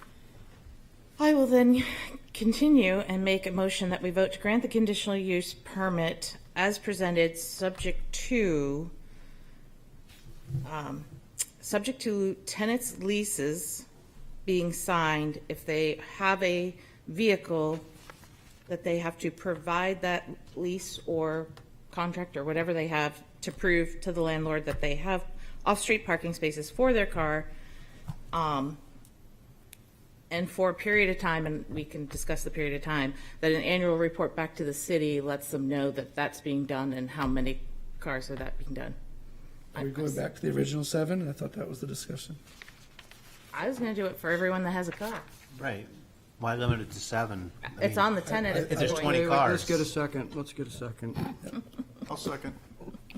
Okay, now you guys can chat. If I second it, can I go? Ms. Moreau, do you foresee this for every occupant of the unit, or is it one space per person, or is it one space per unit? Every car per leased unit, right? So if I would assume if, 2 people are leasing the unit and 2 people have cars, 2 people provide Okay. proof of leased space, yeah. I'm sorry. Yes. Don't we, I like the compromise, I like where we're going, I just want to make sure that we're super clear on it. There are a certain number of parking space credits already associated with the site, are there not? Did I not hear that there's 4 space, are there? Right, there's, in the downtown overlay, you can reduce your parking requirement by 4. Right. Parking requirement was 15, they're required to have 11 spaces. I'm sorry, go ahead, Counselor. We're not actually requiring the landlord to provide us any spaces. We're requiring the landlord to obtain proof from their future tenants that they have off-street parking plan for their vehicles. Okay. So it's flip-flopping who's proving. And just one more thing, can we be sure that we are crafting this in a way that we're not setting a precedent, however that might be? Well, applications are very site-specific, so I want to make sure that we don't find ourselves creating a policy here that anyone downtown that has an apartment for rent without a parking space is going to require this. That's not where we're going with this. This is a unique situation where there's a requirement that's not being met in new construction. And you understand my point. I just want to make sure we're not creating a precedent. if you find another 6,000 square foot lot that's proposing 21 units of all less than 500 square feet and no possibility for parking in this particular location next to Foundry Garage, you've got a precedent. Otherwise, not so much. So, Mr. Chairman, but couldn't we put, because I love the idea that we get more information about the actual parking demand through these annual reports. So can we stipulate that we or the planning department will review it in a year and decide whether to continue this program or not? I mean, do we have to, can we make this conditional year by year? Does it have to be like? it can have a finite limit. That was part of the discussion, is how many years would we require this to happen? And that's what I was putting out there, that for some period of time. In a lot of other cases, we've done okay for 5 years or 2 years or 3 years or whatever, depending on, just because you want to know that it's working, right? And one of the other conditional use permits, we said, so if it's not working, then we're going to then discuss what needs to be done in the future, so. Because that also gets to that question about that not setting a precedent, that's set in stone. It's going to be something that we're going to review, or the planning staff will review. So if I understand it, would be a requirement that at the time of occupancy, any proposed occupant that has a vehicle would provide a location to park that vehicle. Whether it's one vehicle or 10 vehicles, then they're a collector. Right. They've got 10 They vehicles. better work on hard to find that And parking. if they have no vehicles, they've demonstrated they have no vehicles. Exactly. And so you want to do a monitoring program for, say, 3 years? That's up for discussion. That's the part I'm willing, whatever the board feels is the appropriate timeframe. Andrew? You did, was it a hand or a yawn? Yeah. Both. I see it relevant to collect this data for a longer period of time, not to put the onus on the applicant and the project itself, but because we have a very nascent neighborhood going on and in development over here on Deer Street, it would be really exciting and also valuable for the city to know what is happening in both 3 years, 5 years, and 7 years down the road when that entire area looks completely different with 4 new developments. So I get it, it's a nuisance, but it is also really valuable for the city to have. And also, if we get complaints, if we get letters of support, we can understand where it is coming from or why it is coming into the city. And so that could be a consideration. I do love the idea of having the tenant do it because it has a sense of responsibility to say, look, you've got to be neighborly and community-oriented about where you are parking your car in the first place. So I don't see it as bad to have this reporting go on for a longer duration. I'll defer to the rest of the board as to how long that actually is. Yes, Jane? Aren't there 2 questions, though, about duration, just to be really clear? Because we're asking that each potential tenant show that they are able to park their car for some duration, as well as to capture this information for the kind of duration that we're talking about right now. So I just would like to say that I think that there needs to be a minimum of a month of parking, that like the tenants can prove that they have, month to, some kind of situation set up that's month-to-month parking. I don't think it can be any less than that. I'm wondering if it should be even more, maybe more. I think it should match their lease. For a year? Match the lead. Match the lease, oh. Yeah. And for owners, buyers? That's hard. Occupants. Occupants, yeah. I think these are meant all for rentals, so I don't think it's meant to be for sale, but if it's for sale, that makes it a little bit harder. Well, we can just say occupants, right? Rather than- Well, that's what I was thinking, just occupants. I don't care if they're Okay. owners or, but it goes to the duration thing. Isn't the answer the duration of the lease? If it's leased. Oh, I'm sorry, yes. Yeah. Well, if you are leasing it and had a long-term lease, you may not be able to get a parking lease that corresponds to it. I think if you simply say occupants, if the person is occupying the building, regardless if they're there, they're providing this proof. Yeah, Right? yeah. Right? They have to provide it continuously, so, Yeah. yeah.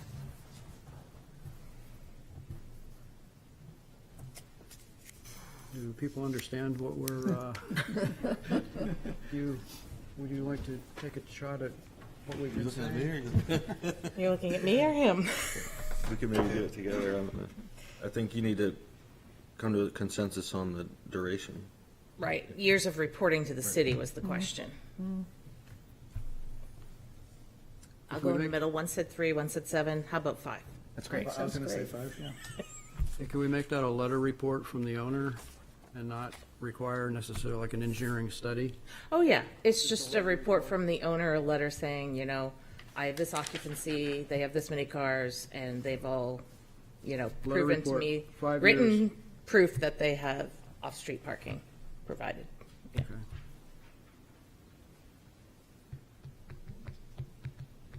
I can go with that. This is a healthy conversation. And then a monitoring program for 5 years. 5 years. The report back to the city for 5 years. All right. Everybody understand what we're, Greg, did you get all that? Yes, I did. Okay.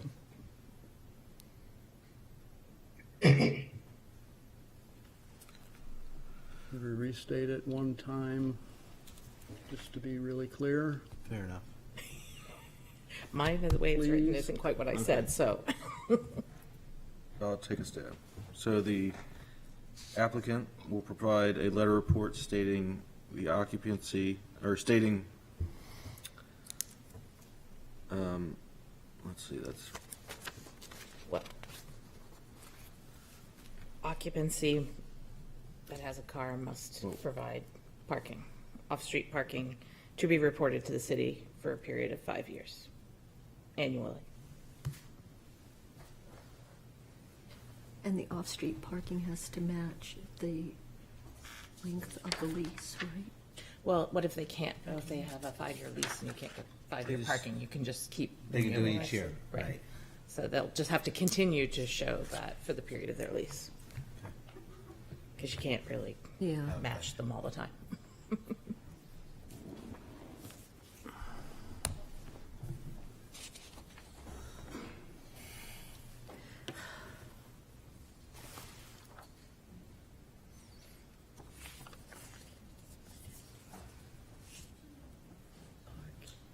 I need some finessing of wording, but as long as all the terms are there. So anybody with a car at the time of occupancy has to show they got a place to park it. Yes, written proof. And for Not five just years, verbal. for 5 years, the owner of the building will have to provide a letter report to the city demonstrating where those cars are going. That's a simple way to say it, right? Every Yep. year for 5 years, right? Yep, Okay. annually for I 5 didn't- years. Are we ready? yes. Ready for a vote? Mr. Sabonis, Yes. Ms. Begala, Yes. Mr. Harris, Yes. Council Moreau, Yes. City Manager, Yes. Mr. Almeida, Yes. Mr. Hewitt, Yes. Mr. Mahana, Yes. and Mr. Tillman. Yes. Thank you. Thank you. Thank you. We have a request to consider taking item 4D out of order. The board would consider suspending the rules. So moved. Second. These 6 votes. All those in favor? to do a Oh, we have to do a Oh, roll call. can't, everything has to be roll call. And you wonder why I said no earlier. I know.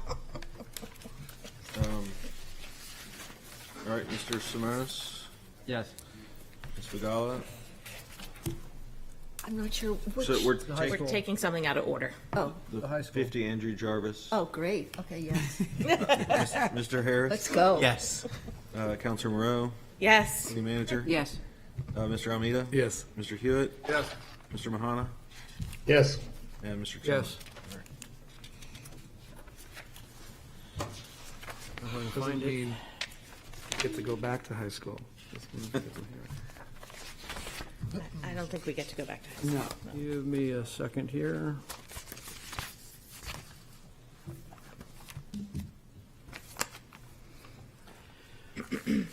We have a public hearing request of Ken Lynch as applicant for in the city of Portsmouth as owner for property at 50 Andrew Jarvis Drive for a wetland conditional use permit according to section 10-10-17 of the zoning ordinance for the reconfiguration of the existing 4 tennis courts at the high school along with the resurfacing work and the addition of 2 more courts over existing wetland buffer area, which will result in 84,676 square feet of impact to the wetland buffer.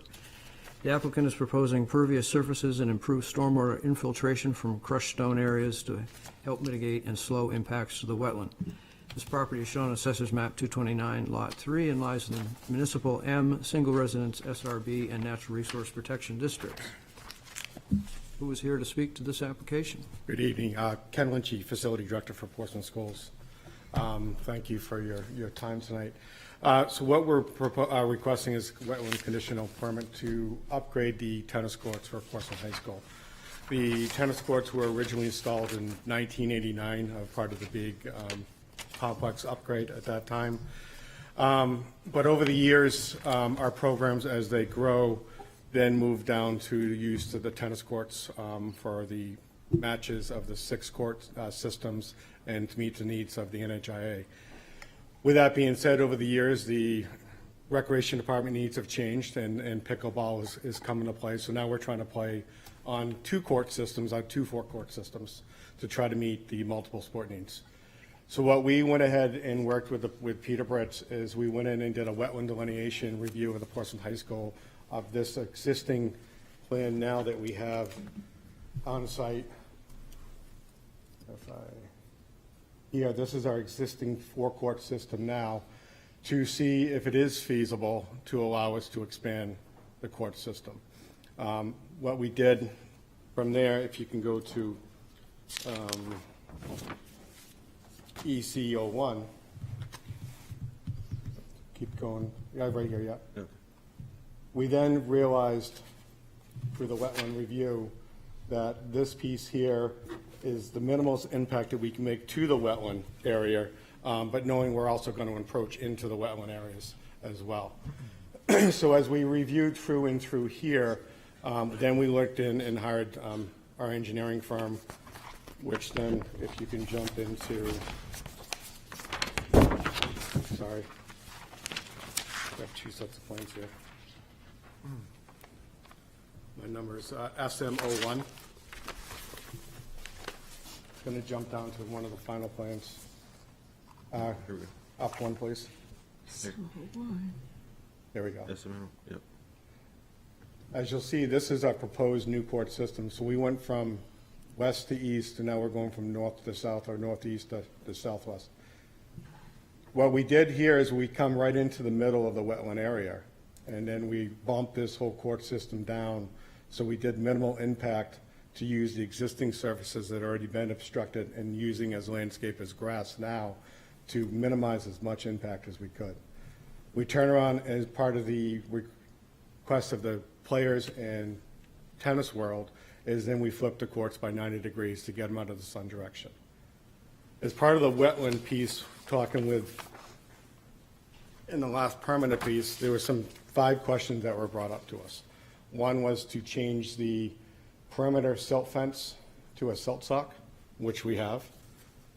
We've created a dissipator energy drainage system around probably almost, except for this one small little section here, that will de-energize the waterfall from the rain off the courts, anywhere between a 2-foot to a 5-foot energy dissipator.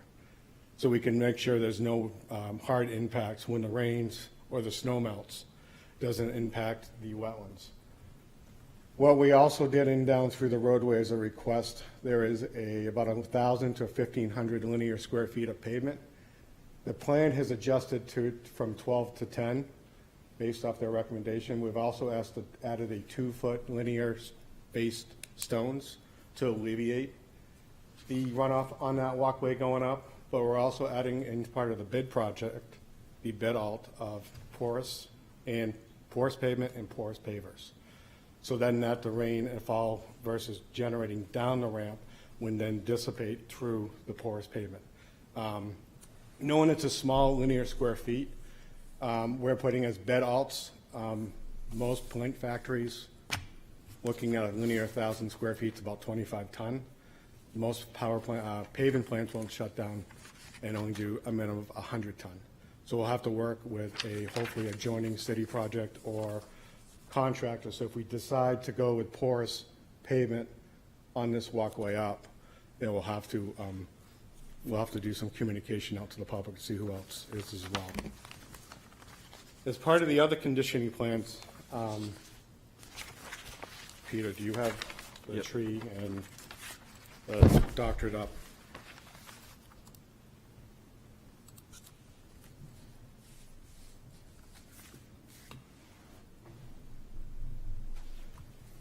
The other part of the conditioning piece is when we look through this scope of project, we found invasive species that we'll be removing throughout the area around the tennis courts as well.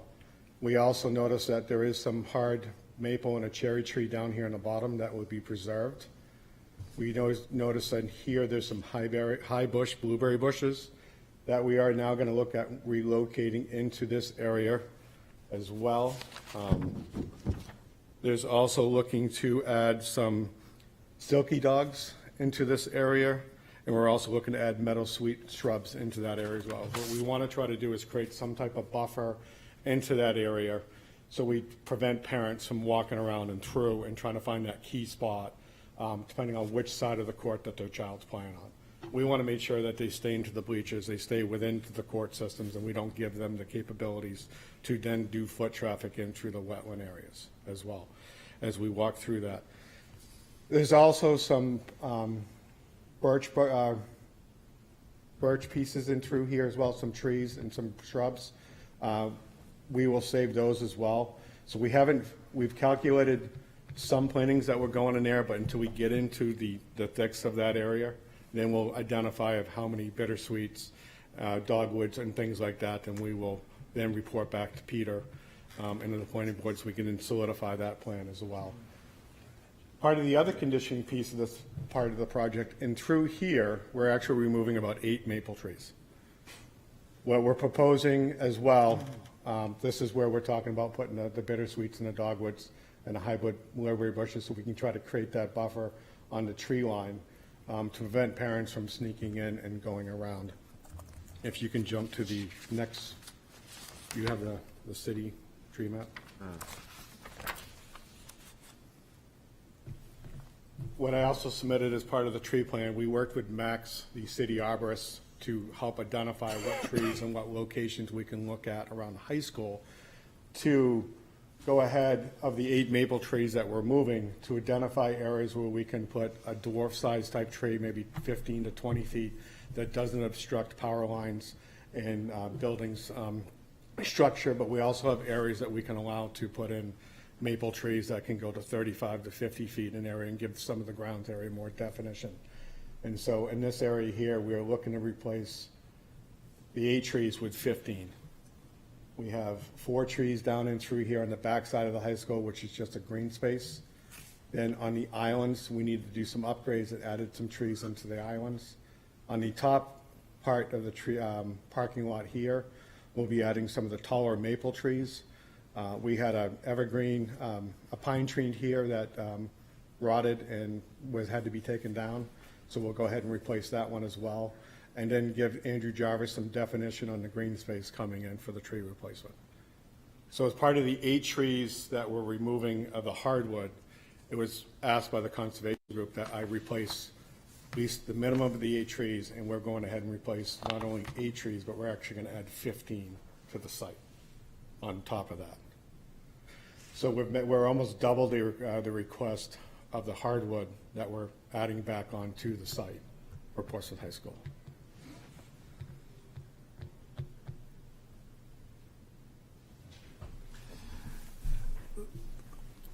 I'm chuckling because that graphic, I'm looking at this building, Kenny, and I'm thanking God that you take care of that and not me. That's a massive facility. About 353,000. That roof. Yeah, that's the solar panel project that we did. Yeah. 2016. Yeah. Wow. Was that the end of your presentation? Well, I mean, yeah, I mean, it's right. I mean, so we've met all the 5 requirements of the wetland conservation request. I just wanted to give you guys a quick view and a quick history of what the tennis courts are. Again, they are 24 years old. They're well beyond their life of usage. We are installing, just one little piece, we are reinstalling the lighting system that we have. And so our lighting systems are different than self-mount. They're only turned on for play only, which is very minimal, but we also want to have that capability, and then they're immediately shut off. So it's not like they run until 10, 11 o'clock at night. It's short windows as well.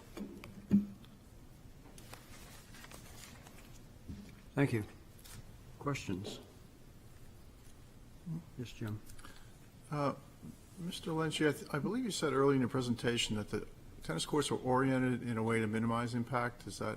Yes, they are. And I was just curious also, does the orientation north, south, east, west also play a factor when a tennis player to minimize glare? And so It does. Yes. It looks like they're northeast. And that was a recommendation from what we've received from the engineers and NHIA is we've shifted them to north, southeast versus being more west east to west. All right, thanks. Yes. Getting rid of your home court advantage. Hope so. Yes, Jan. I have a number of questions. My first one is about orientation also, because I went over to this site, and I'm, given that we're talking about, you're seeking, I got to get it right, a CUP for wetlands Yes. that will impact 85,000 square feet of wetland buffer, correct? So my question is, instead of orienting it the way you have it, and after having seen the site, there's so much room available for repeating those tennis courts that are right there on the left side of that diagram. Right here? Yeah, and going left from there, infinitely. All you have is a rope course, and you actually have a lot of lawn and a lot of space before you even get to this open rope course that could easily be moved elsewhere. There's a lot of space. So when we look at this question of number 2, that there is no alternative location, could you just explain to me how there's no alternative location that would not impact 85,000 square feet?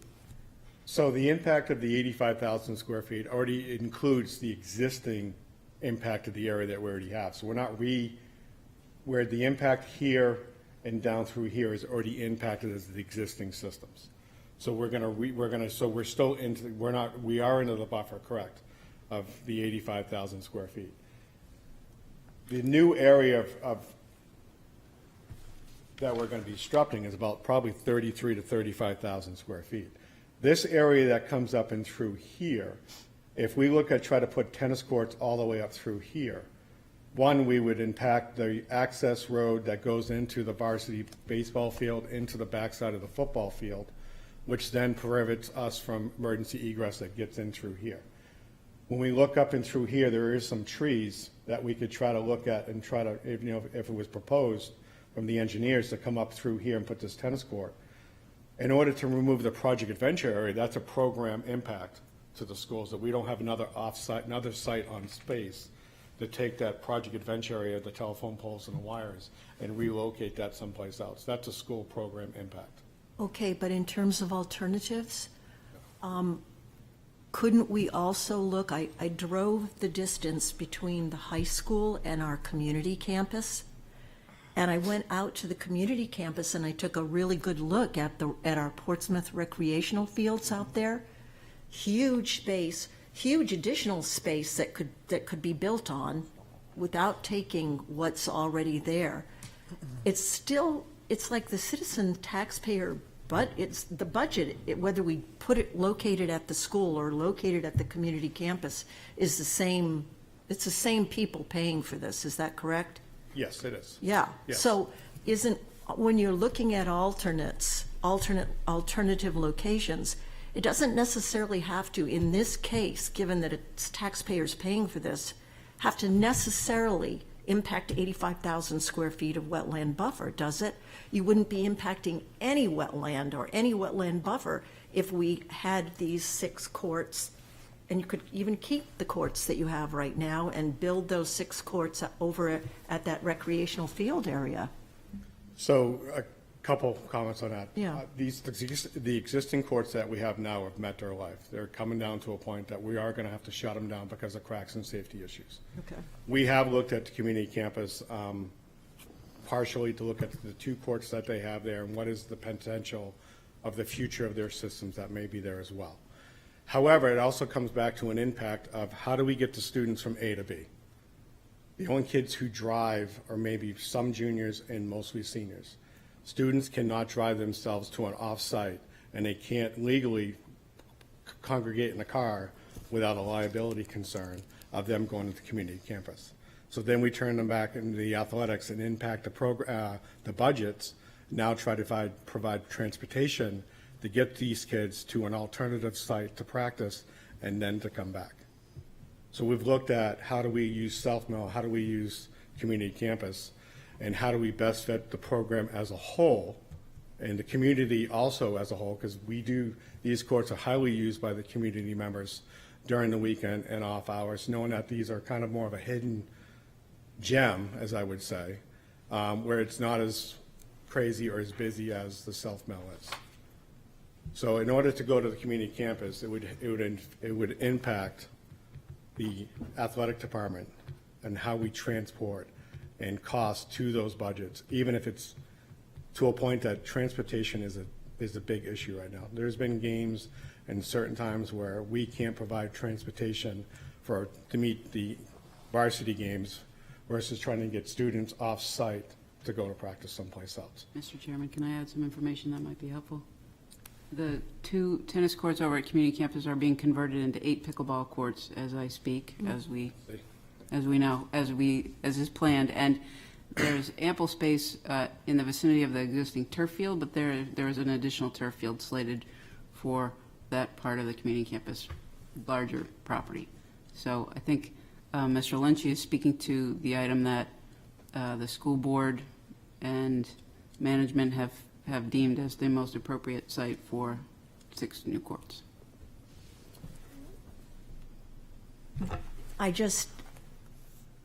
My issue is about the 85,000 square feet wetland buffer. It's just very, very difficult to say, okay, well, no problem. Let's just take more wetland buffer, because it seems to be happening everywhere. So, and I don't know about the NHIA standards. Could you explain, just in a general summary fashion, what those standards are and why we need to follow those standards? We can't have competitions in Portsmouth without those standards? Yeah, so as a whole, I can't specifically, I don't know the wording because I'm not the athletic. Yeah, it's fine. Schools. I do know that NHIA as each sport has their own criteria of requirements. When we look at our tennis courts, whether I'm looking at a football field or a soccer field, we have to provide so much field or so many courts to be able to play at that NHIA level to be part of NHIA. If not, then we don't provide that sport for the students. Then it becomes an extracurricular activity, which they don't go for states, they don't go for playoffs. It's just it's an extracurricular activity. So, with looking at this, as we talk about 85,000 square feet, when we look at here, this is where our buffer line is when we come down and we come down. We're into this portion of the wetland piece, and then we're down into this wetland piece. As I've stated before, this here is already been impacted and is an existing tennis court system where we're not re-impacting the 85,000 square feet. We're only impacting this corner up through here, and then we're coming down in through here, which is the new added space, which I believe is about 33,000 square feet, off the top of my head.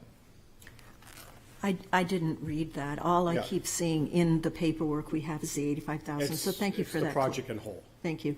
And then I'm wondering, can't we reduce the impact again I don't understand why we have to have 10-foot wide walkways.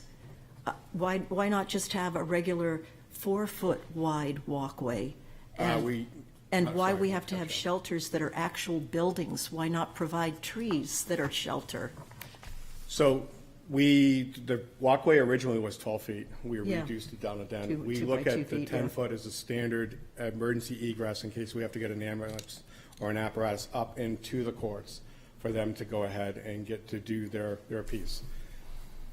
The structures that we're in here are pretty much shelter things that would be bolted down to the existing new pad of the concrete base. Right now, those are as part of the add-alt pieces of the project to see what that cost would be. To try to put a tree structure or something within inside the perimeters of the tennis courts would give us the future potential of root systems damaging the court system from underneath and then coming up. So we're trying to put the new planings on the outside, northeast side as well, with removing the invasives out through the areas and keeping the maple and the cherry tree in the bottom, with accommodating the trees that we're going to remove from the northeast side, the Maples, to relocate then around through the high school. And then, these are my last two questions. Do you know the approximate budget for this and how many tennis players there are at our high school? Right now, we have $850,000 budgeted for this project. And right now, we have 3 girls' teams, varsity, JV, and a freshman, and we have 3 boys' teams of varsity, JV, and freshman, which, if I look at other, comparable to other sports, not knowing their number of team plays, but I believe they have about 12 to 15 players per division. So something like 45 tennis players? My guess would be more like 60. But don't quote me on that. Thank you. Yep. Any other questions of the applicant?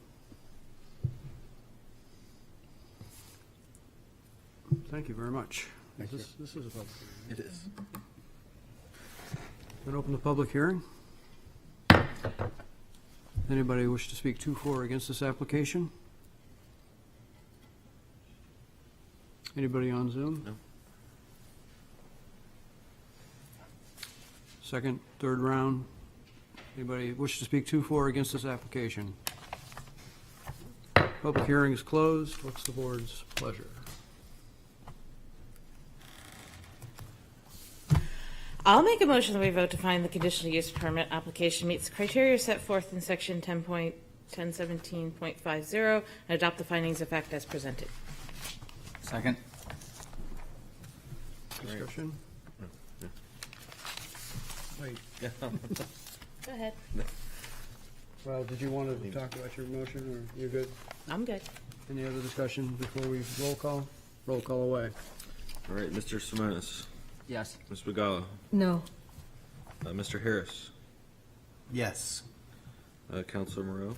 Yes. City Manager Conard. Yes. Mr. Almeida. Yes. Mr. Hewitt. Yes.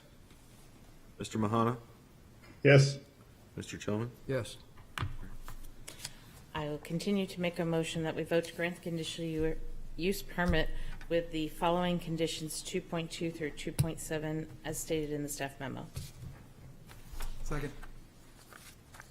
Any And- discussion for that? I will just go on to say that I really appreciate all of the additional trees that they've gone beyond the request of the Conservation Commission, and I really like the idea of transferring some of those bushes and putting those trees in the corner to try to keep parents from just traipsing through that area. So I very much appreciate the extra steps that have gone. They've gone down to the minimum 10-foot wide to be able to, safely get ambulances back there. I understand that part, so I'm perfectly happy to move forward with this. Any other discussion? Just hopefully using the right materials for longevity to the surfaces and the surrounding plantings so that when inevitably this has to be done again, it's done with care. I'm sure he heard you, yes? The courts today they're soft courts, right? Or they're not like. They're hard. They're hard? They're hard, yes. And they're going to be hard going forward? Correct. That's a question to ask before we're talking. I know, I just thought of it, sorry. Any other discussion? Roll call. I'm just going to say, in terms of discussion, because of my vote, I just think that an alternative location could and should be found. I don't know all the dimensions of the community campus.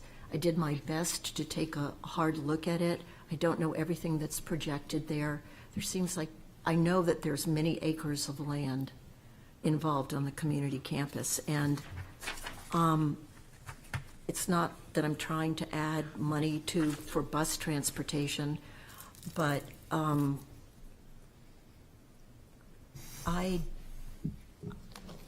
I'd actually really like to, I don't know if I can require a site visit by the entire board. I probably cannot, but if I cannot, I wish that I could. Because going down there and driving behind the school and seeing what looks like 2 baseball fields set aside for the ropes course. I mean, it's cool and everything. I have nothing against it, but it just seems to me like a different adaptation for the orientation of those tennis courts would be possible that would not impact wetland buffer. I wouldn't have any qualms if it weren't for the extensiveness of the impact. Thank you. Ready? Okay, I think we're ready for a roll call. Mr. Simonis? Yes. Ms. Pagala? No. Mr. Harris? Yes. Counselor Moreau? Yes. City Manager? Yes. Mr. Almeida? Yes. Mr. Hewitt? Yes. Mr. Mahana? Yes. Mr. Tillman? Yes. Passes 8-1.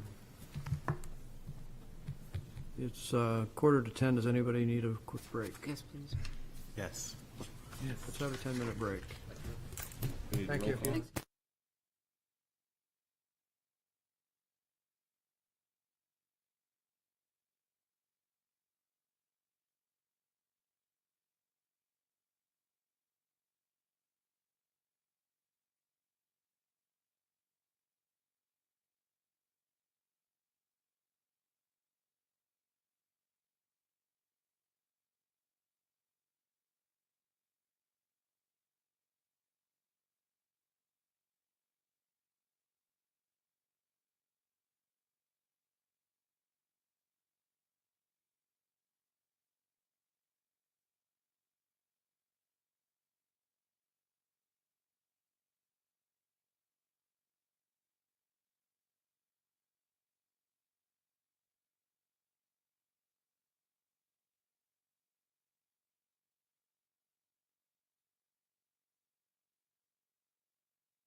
Meeting's back in order. Just checking, Mr. Mahana, you still with us? You could take apart the building and put it back together. Yes, sir. Still here. Okay. We have a request of Nobles Island Condominium Association as owner and CP Management Incorporated as applicant for property at 500 Market Street. Wetland conditional use permit according to section 10-1017 of the zoning ordinance to remove and replace existing decks on buildings A, B, and C, including the addition of new structural supports with no expansion of the existing footprint, resulting in 27 square feet of permanent impact and up to 1,240 square feet of temporary impacts, all within the 100-foot tidal wetland buffer area. Said property is on Assessor's Map 120, Lot 2, and lies in Character District 4-L1 and the Historic District. Who is here to present for this application? Good evening. Thanks for having me. My name is Mike Street, and I'm the property manager for Nobles Island. I work for CP Management. The planning board had approved this project 2 years ago, and we let it lapse as we went out for bid. Right, the lumber prices kind of skyrocketed, and we decided to hold off, and we let it lapse. And then we went out to bid again this past winter, and have taken the project back up. So we're back in front of you folks this evening for wetland conditional use permit approval. Like the application said, they're cantilever decks with steel beams as they exist today. They're not built to code. The engineer determined that the steel beam has corroded to a point where the rust has grown, where the steel beam crosses the top of the foundation wall. And so what we have happening is the steel is getting a little bit bigger as time goes on, and there's sliding doors on the back side of the buildings that provide egress for the commercial units on the first floor. And those sliding doors don't open or shut properly anymore. So a lot of them have just big gaps in them. Can't close them, can't open them. And so we're looking to demolish those existing cantilever decks, cut the steel off at the exterior wall, and then just build a raised deck on concrete piers or sonotubes. The footprint will stay the same as they exist today. They'll just be supported by posts on sonotubes with a carrying beam 2 feet off the end of the deck. We have Conservation Commission approval, and my client's more than happy to take all of their suggestions, which were to remove all the rodent bait stations around the foundations, add gravel beds to the edge of the parking lots in 2 areas where water flows off the parking lot towards the North Mill Pond. Turn the irrigation off behind Building B, which is the only area that has a lawn back there. And then plant native shrubs behind Building B between the riprap ledge and the decks. And that was about it. Thank you. Questions for the applicant? Yes. You said you're cutting off the steel at the foundation, so are you leaving part of the steel inside the building? Is that still what's going to support it, or is there going to be something else that's going to support the edge of the building? Yeah, no, good question. The raised deck will be attached to a ledger board.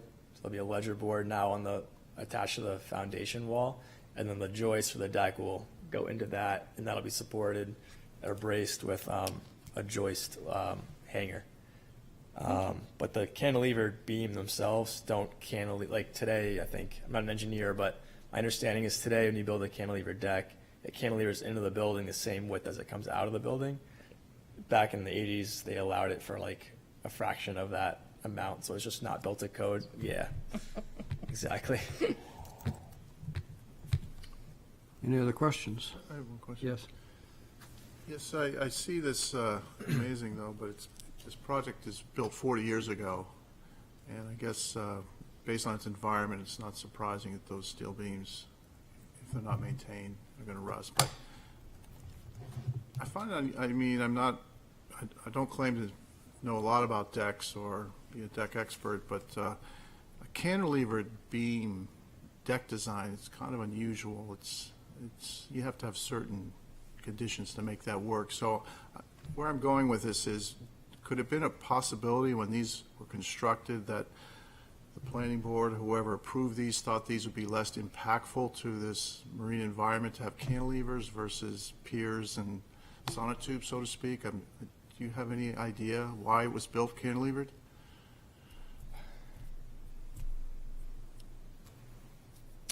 I can't think of one. I mean, you could be onto something there, but it was built in 1983. Right. And I wasn't born yet, so I don't know. I have no idea. I was in kindergarten. So, okay, just curious. Yeah, sorry, I can't answer that. Any other questions? Greg, Mr. Mahaner, Ms. Reeses. Yes, Greg? Very similar, just following what Jim just said. Have any borings been done out there? They could very well be cantilevered just because you're not going to have any luck drilling 4 feet down for sonotubes.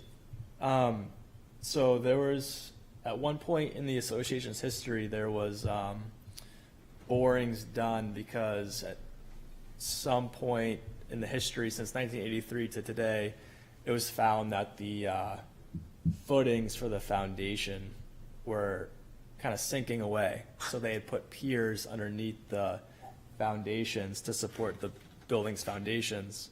So there were borings done back then, and we actually used that data to know what was, frost line depth to determine what we could do for concrete piers. Thank you. Any other questions?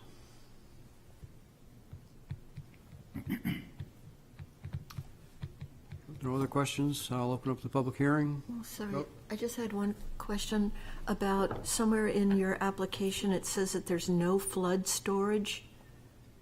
And I wondered if you could just explain why that is not important, given that you're you're very close to the high mean tide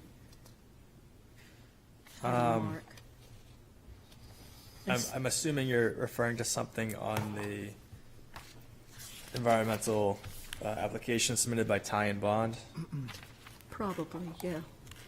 Sorry, I didn't mark down which page of the application it was from. I think it was in a chart. Yeah, what is this? It is on page 155 of our packet. It's part of the Wetland Resource Summary, Section 3. Section 4 has a methodology, and then there's a table that's got functional values, suitability, rationale, principal function. Yep. And my only concern in all of this is that it says that it's not applicable flood storage. I'm not sure what flood storage means, to be honest. I do see it's in the 100-year floodplain. Yeah, that's the only reason. I don't really know what flood storage is, but it seemed like that should be applicable and that it should be important given the projections for flood events. I'm just not sure. I guess my question is, is what you're proposing, is it able to meet the demands of, let's say, the projected, flooding for like the 50-year event or 25-year event? Probably more of a question for an engineer to answer. And I mean, it's in the 100-year flood zone, so you figure every 100 years you'd have a flood. That I'm sure if that were to be the case, you'd have a lot more damage to worry about than the footings on the decks, I would say. But, yeah, that's all I can say, I think. Okay, fine. Any other questions? Okay, thank you. Going to open the public hearing. Is anybody here or on Zoom who wishes to speak to for or against this application? Nobody? Or do you have? Well, I don't know. Mr. Mahana, do you have a question, or? No, sorry. Hand down. Nobody present? I'm going to call one more time. Anybody wish to speak to for or against this application? We'll close the public hearing. Board, I don't want to be here all night, so I'm going to make the motion that we vote to find the conditional use permit application meets the criteria set forth in section 10.1017.50 and to adopt the findings of fact as presented. Second? any discussion? Mr. Simonis? Yes. Ms. Vigala? Yes. Mr. I mean, Har- yes, right. Mr. Harris? Yes. Councilor Moreau? Yes. City Manager? Yes. Mr. Almeida? Yes. Mr. Hewitt? Yes. Mr. Mahana? Yes. Mr. Chelman? Yes. I'll continue to make a motion that we vote to grant the wetland conditional use permit with the following conditions in the memo 2.1 through 2.4. Second? Any discussion, explanation? I do remember seeing this project a couple of years ago. I just couldn't remember the answer to my one question. I probably asked it the last time too. So it's a necessity. They're falling down. They're a mess. And I think in the end, it will be better for the buffer that there isn't a bunch of rust that keeps dropping into the pond. So I think it's best we get rid of that rusting metal and move forward. Okay, anything else? Ready for roll call? Mr. Simonis? Yes. Ms. Vigala? Yes. Mr. Harris? Yes. Councilor Moreau? Yes. City Manager? Yes. Mr. Almeida? Yes. Mr. Hewitt? Yes. Mr. Mahana? Yes. And Mr. Chelman? Yes.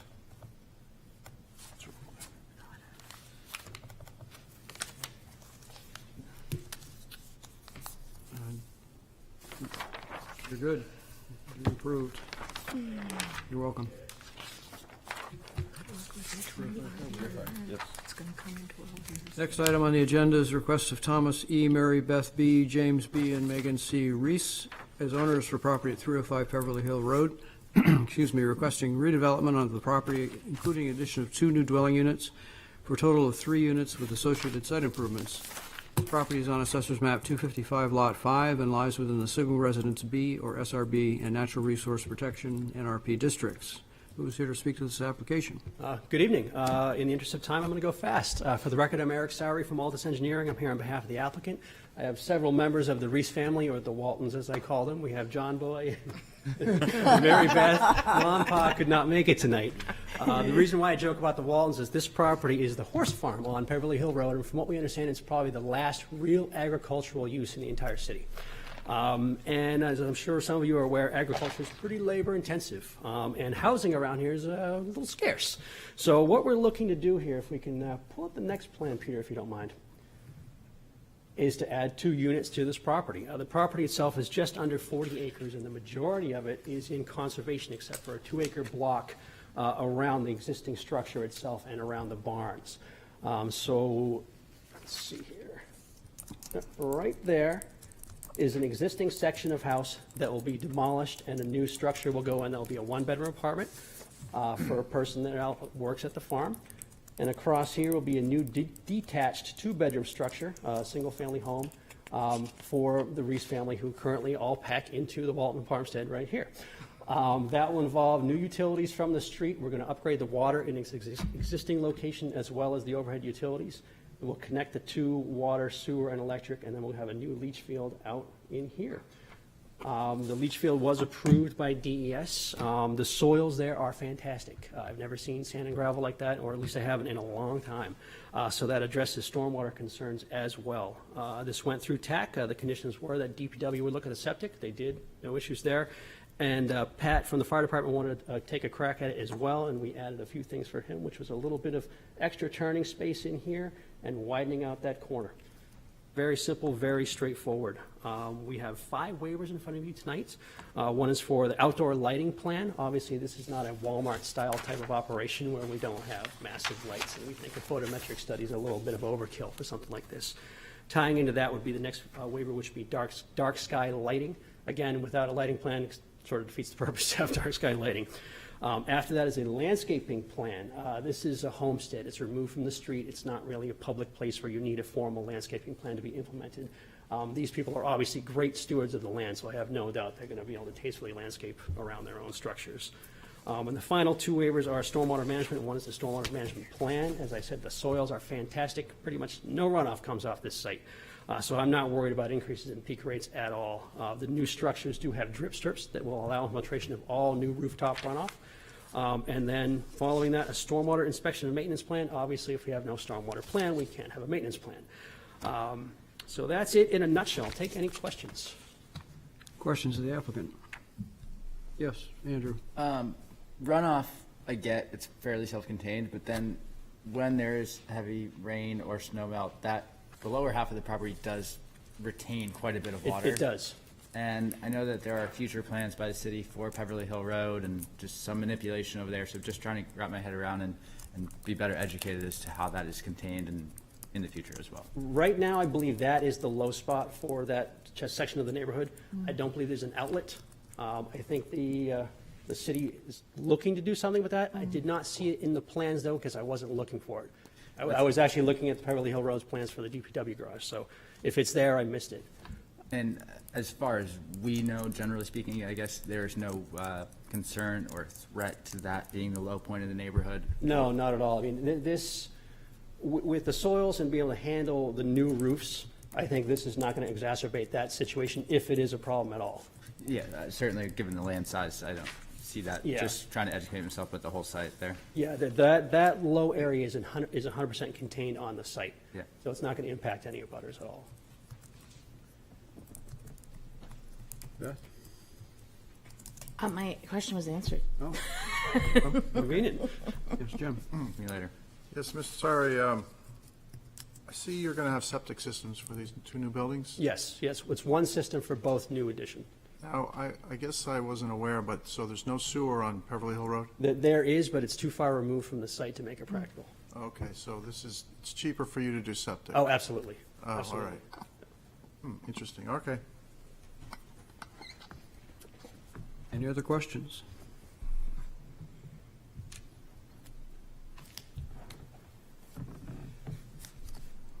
Thank you. We'll open the public hearing. Anybody wish to speak here or on Zoom, speak to, for, or against this application? Anybody on Zoom? Second and last chance. Going to close the public hearing. I guess I'm going to look to you again, Beth. Somebody else is awake. No one else is going to help. And just to confirm, we do the waivers before these. Right. Okay, yeah. I will make a motion that we vote to find that the waiver will not have an effect of nullifying the spirit and intent of the city's master plan or the site plan review regulations, and to waive the following regulations. Section 2.5.4.3J, outdoor lighting. Section 10.1, dark sky lighting measures. Section 2.5.4.3K, landscaping. Section 7.6.5, stormwater management. And Section 7.6.5, inspection and maintenance plan. Second. I'll speak to it. Being someone who actually started riding horses at the age of 12 and competitively did it for the first decade out of high school, and actually moved into a barn and lived in the stall next to the horses for a period of time when I was like 19. I have a lot of experience with farms. They are very unique properties. This one's an extremely unique property, and I think waiving all of these specific, especially considering how much conservation land is around it, is perfectly reasonable. Agreed. Any other? We have a motion, second. Ready for roll call. All right. Mr. Simonis? Yes. Ms. Begala? Yes. Mr. Harris? Yes. Council Moreau? Yes. City Manager? Yes. Mr. Almeida? Yes. Mr. Hewitt? Yes. Mr. Mahana? Yes. Mr. Tillman? Yes. Passes.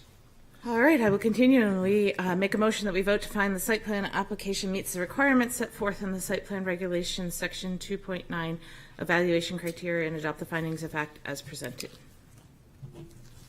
Second. Any discussion? I think I said it all. You said it. Sir? Roll call. Mr. Simonis? Yes. Ms. Bagala? Yes. Mr. Harris? Yes. Councilor Moreau? Yes. City Manager? Yes. Mr. Almeida? Yes. Mr. Hewitt? Yes. Mr. Mahana? Yes. Mr. Tillman? Yes. I'll continue, and I'll make a motion that we vote to grant site plan approval with the following conditions to be satisfied subsequent to the final approval of site plan prior to issuance of building permit, and commence any site work or construction, that the site plan, easement plans, and deeds shall be recorded at the Registry of Deeds or as deemed appropriate by the Planning Department. Second. Any discussion? No. Roll call. Mr. Simonis? Yes. Ms. Bagala? Yes. Mr. Harris? Yes. Councilor Moreau? Yes. City Manager? Yes. Mr. Almeida? Yes. Mr. Hewitt? Yes. Mr. Mahana? Yes. Mr. Tillman? Yes. Motion passes.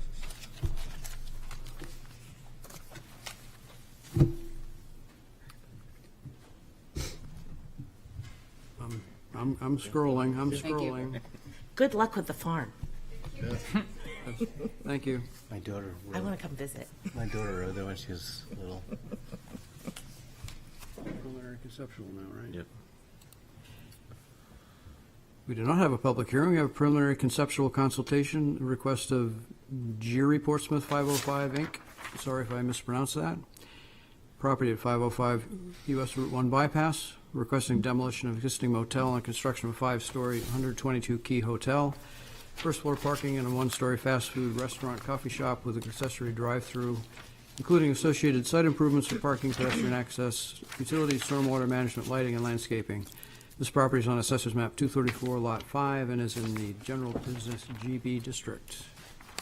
Who is here to present this application? Thank you. Good evening, folks. My name's Patrick Crimmins with Ty and Bond. We're the civil engineers working on this project. Also here with me is Karen Whitman from Ownership and John Bozen, project attorney. I was going to start with the aerial, but just in the interest of time, so Peter doesn't have to flip back and forth. The site is located at 505, the Route 1 bypass, the port end. You folks are all, I'm sure, familiar with it, driven by it.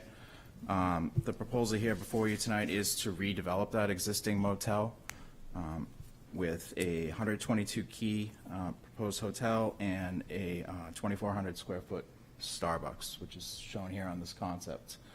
The site itself now, it does house that 56-room motel. The site is very developed. It's paved pretty much right up to the edge of Hodgson Brook. Situated on the site, you can see here the site is bound by Coakley Road to the north. The bypass to the east and also to the west and south is Hodgson Brook directly, right abutting the parking lot. The project, as proposed, is looking to demolish the existing building and construct the hotel and Starbucks, and with that, the associated site improvements that come with it. And the benefit of that is, as conceptually designed, pulling kind of everything further away from Hodgson Brook to create buffer enhancement and buffer improvement, reduce impervious surface in the buffer, just overall enhance the existing environmental impact of the site. We are here, it's just conceptual tonight, folks. We fully recognize that this site is going to need a traffic study, is going to have a lot of discussion on traffic, both with you folks, the Technical Advisory Committee, and the state of New Hampshire. We have not done a traffic study yet. This is just our first stop. We just want initial feedback from you guys before we take this to the next stage. So quickly, just going and looking at the concept. The drive, right now the site itself has 3 driveways on Coakley Road and 1 right in and out on Route 1 bypass. We are proposing to close off 2 of those curb cuts here. We would utilize the existing very wide curb cut that's a little bit further down Coakley Road. We'll narrow that up to a standard 24-foot width, pulling it again away from the buffer. This would be 2-way entry coming in and coming out. The second curb cut, which is an existing curb cut, is to be maintained, but it is just a 1-way out. So this is the primary entrance, exit to the site. The one-way being here with the ability to get the drive-through folks out of the site without having to meander through the parking lot. The parking, situated in the front of the building here to support the hotel, and then also the Starbucks. Moving down through the site, you'll see we're pulling, and I think that aerial graphic does show it well with the yellow lines, how we are just pulling the edges of pavement, pulling the buildings all the way back from the brook itself. There you go, thank you. So you can see here, all of this disturbance that comes literally right up to the edge of the buffer. There's buildings that are almost within feet of the buffer. There's pavement that is literally the edge of Hodgson Brook. The idea here is to pull this further back such that actually there's no disturbance now in the 25-foot buffer. We'd be pulling all buildings, some of which reside in the 0 to 25 foot outside of the 50. Again, just trying to improve along Hodgson Brook while designing this project.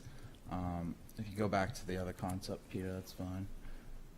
Quickly, just one-way traffic flow coming through and around. We're providing queuing for the Starbucks here. There's 14 cars, which is what Starbucks has requested. Additional one-way parking to support the hotel and the Starbucks. We'll also be putting parking on the first floor of the building, again, just to minimize that asphalt surface to the extent feasible.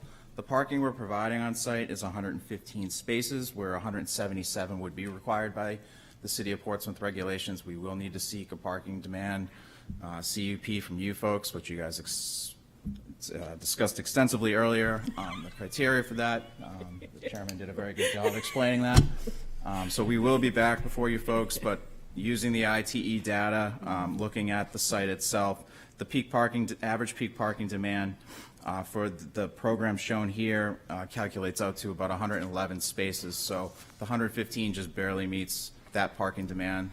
So we feel that there is sufficient parking here, and obviously we will have to demonstrate that to you folks when and if we are back for a formal application. Again, just kind of keeping that traffic flow through the site, the one-way with the access, the drive-through coming out out this one-way.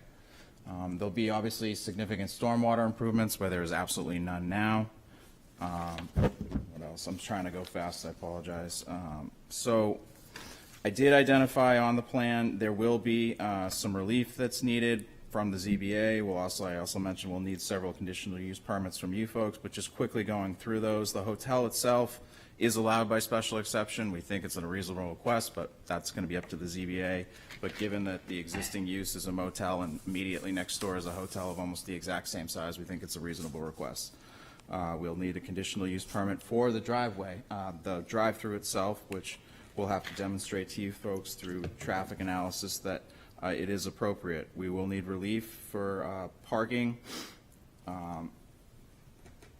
in the site distance from the parking and the distance from the lot line. Again, we're not actually encroaching further. What we're trying to do is hold what these existing setbacks are along the road and pull this site as far as we can from Hodgson Brook with the program that we have here. We'll need relief from the ZBA for the locations of the menu boards and the speakers. The speaker actually meets, but the window itself does not. It's only 30 feet. However, given the location, given this major highway, we don't anticipate that would be a noise nuisance. And then lastly, I mentioned the conditional use permit for parking demand analysis. So obviously, we are at the very first stage. There will be a number of steps that we need to go through to come back before you folks with a formal application. But really what we're just looking here tonight is, again, feedback from you folks. I think we've highlighted on the plan, so I won't beat that to death, but how we are intending to remove permanent buffer impact. There's a table that breaks that out and shows that overall it's above a 12,000 square foot improvement. And also not just the reduction in pavement, but the plan would be to perform buffer enhancement along Hodgson Brook, which is that impaired waterway critical to the city. So we, while we haven't formally designed any sort of buffer enhancement, it would probably be in line with what is very typical, invasive species removal, looking at opportunities for plantings, all of that to really kind of enhance that edge of water and protect it further. So going as fast as I could, that is what I have for a presentation, and I'll open it up to feedback from you folks. Thank you very much. Yes, Beth? I love the fact that you're closing the curb cuts directly to Route 1 that are in the front, because I think those are always so dangerous, especially so close to the lights there. I like the fact that you're pulling it away from Hodgins Brook. I think that's a really good positive. The new traffic flow also is a positive. I'd really like to see the drive-through window not at the front of the building. It would be nice if it could be on one of the two sides, so that it's not right directly with Route 1. Having dumpsters up by the road also sometimes can be unsightly, so if you can properly screen that in some way, that would be really helpful. And I just want to make sure that you're taking into account the changing in the intersection that's right outside this property.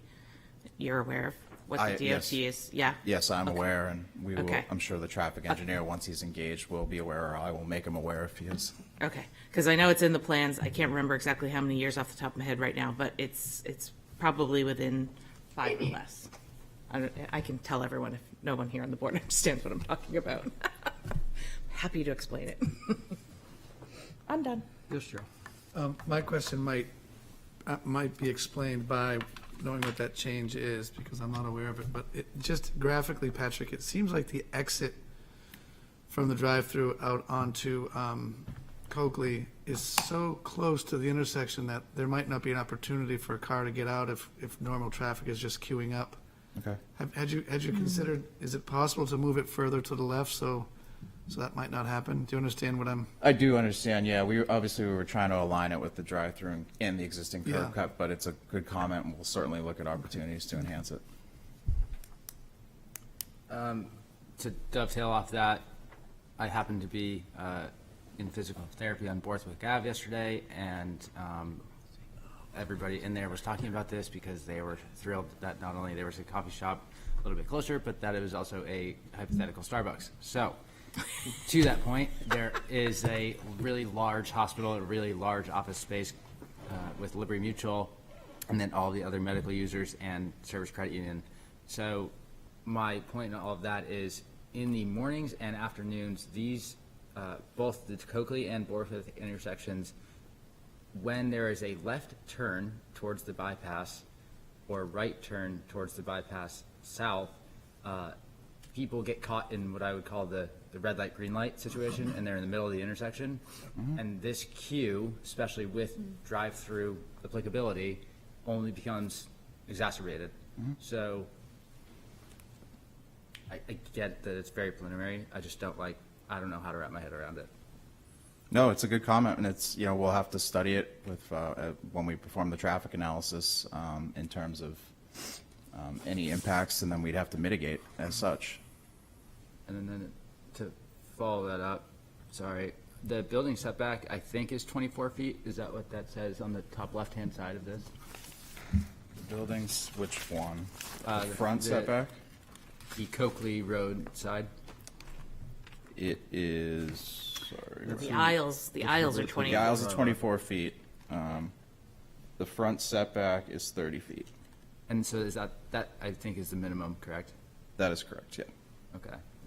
The reason I bring it up, or point it out, is just in the opportunity to reorient the building so that it is closer to Coakley Road or angled towards the bypass that way, to pull it out of the 50-foot buffer even more so. Yeah, I've tried every which way to. I'm sure. To do this. But yes, we will continue to look at ways to improve it. Just given trying to keep the site as efficient as can be and pull it away from the pond. This is how it aligned. But or I shouldn't say pond, stream. We'll continue to look at it. Peter? Evening, Patrick. So today, how close to you're in the 25, within 25 foot of the wetlands today? Yeah, there you go. Yeah, so And so right here, edge of pavement is literally right up to the edge of the brook. In fact, the building comes down into that 25-foot, again, building projecting inside that 25-foot edge of pavement, right up to the 25-foot, and then again, right up here, right along the pond. So that's kind of why I wanted to use the aerial one just to situate us for existing conditions, but I overlaid it in yellow just to kind of give that sense of how we're trying to pull everything back to reduce that, what's over 12,000 square feet of pavement, or pavement and building that are in the buffer. But some of it will remain between 25 and 50 feet? No, there will be no pavement or building in the 0 to 25. There'll be no building in the 25 to 50. There will need to be pavement, some pavement remaining, but the reduction is noted on the plan. So there'll be some within 50, under 50? There'll be, yes, there'll be a 7,311 square feet between 25 and 50 feet, where there is now 10,700 square feet. Those are obviously very preliminary numbers, but, so.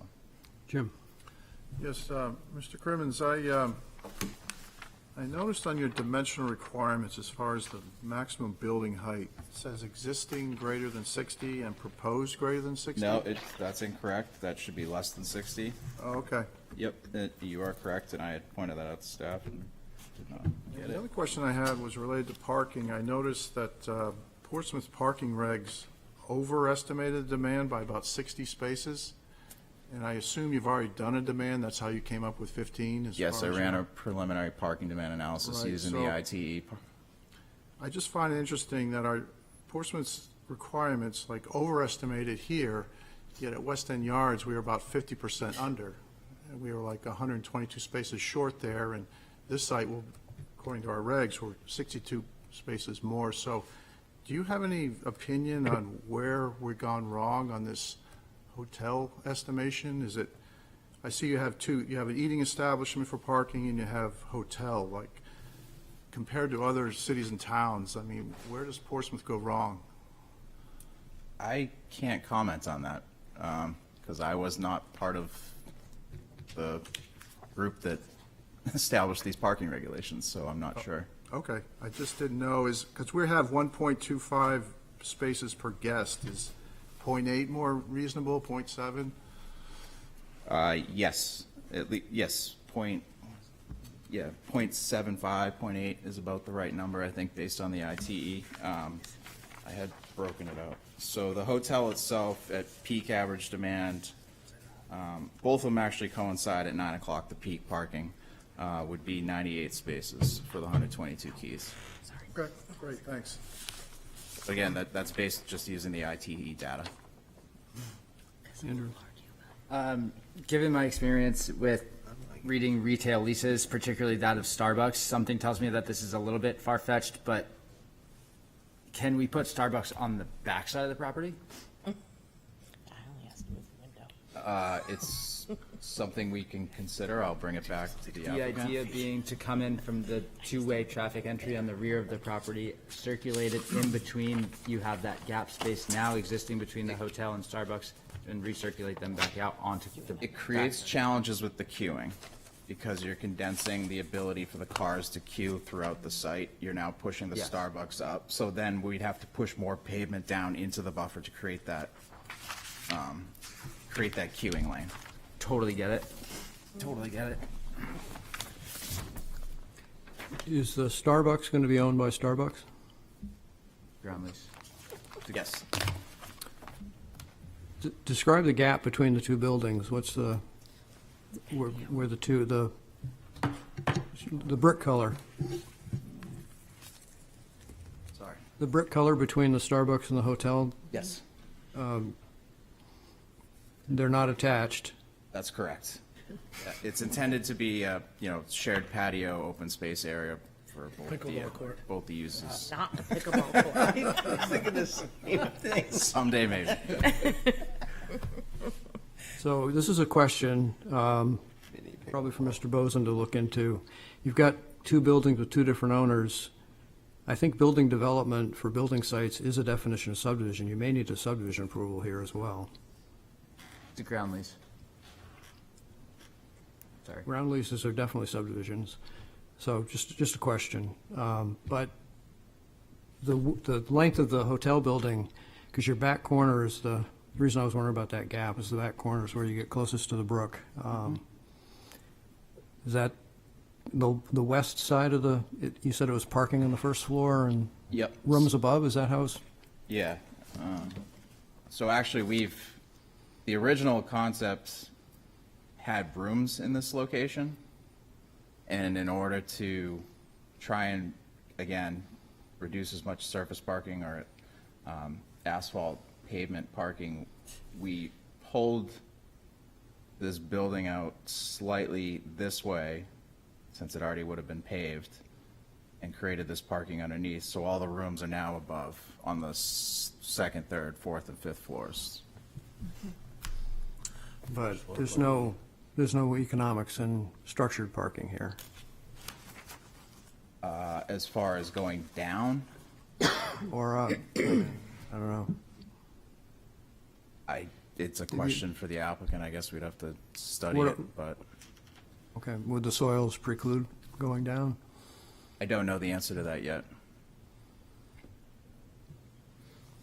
Okay, but it will be two different owners, two different buildings. Two different buildings. And ground lease to the Starbucks.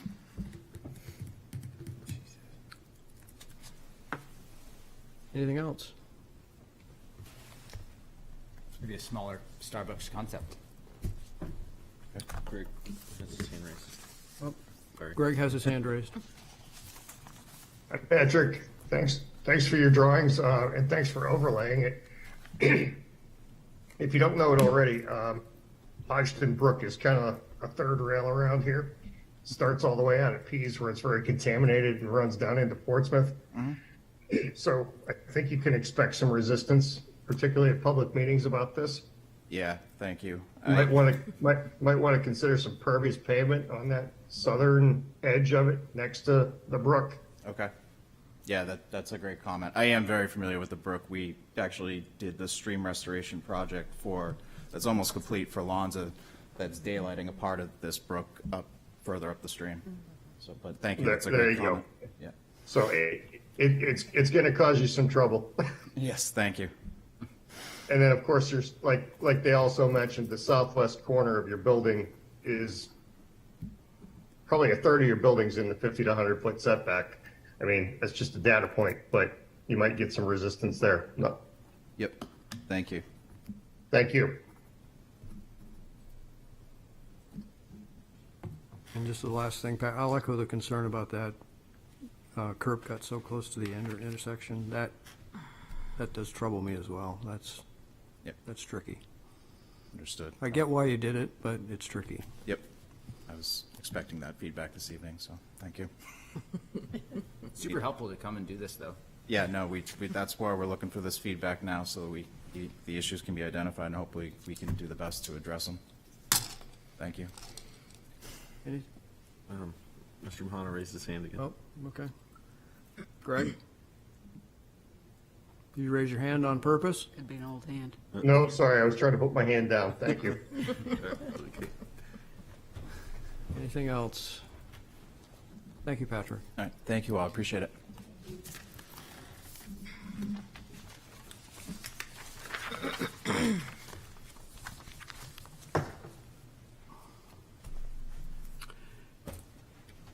Extension? Yep. We have a request of 2082 IL50 VZ LLC and PW Barrett LLC as owners for property at 404 Islington Street, requesting a one-year extension to the planning board conditional use permit that was granted June 16th, 2022. They've requested one before. This is the only one. This is This is the first one. So they are allowed one. Yep. Somebody can make a motion. Vote to grant the one-year extension to the planning board approval of the conditional use permit to June 16th, 2024. Second. Second. Multiple seconds. Sure, they were all jumping in then, Go ahead, not Peter. earlier. Giving Joe a rest. Any It's the discussion? light at the end of the tunnel. Okay, roll call. Mr. Simonis? Yes. Ms. Pagala? Yes. Mr. Harris? Yes. Counselor Moreau? Yes. City Manager? Yes. Mr. Almeida? Yes. Mr. Hewitt? Yes. Mr. Mahana? Yes. Mr. Tillman? Yes. Sorry to make you wait.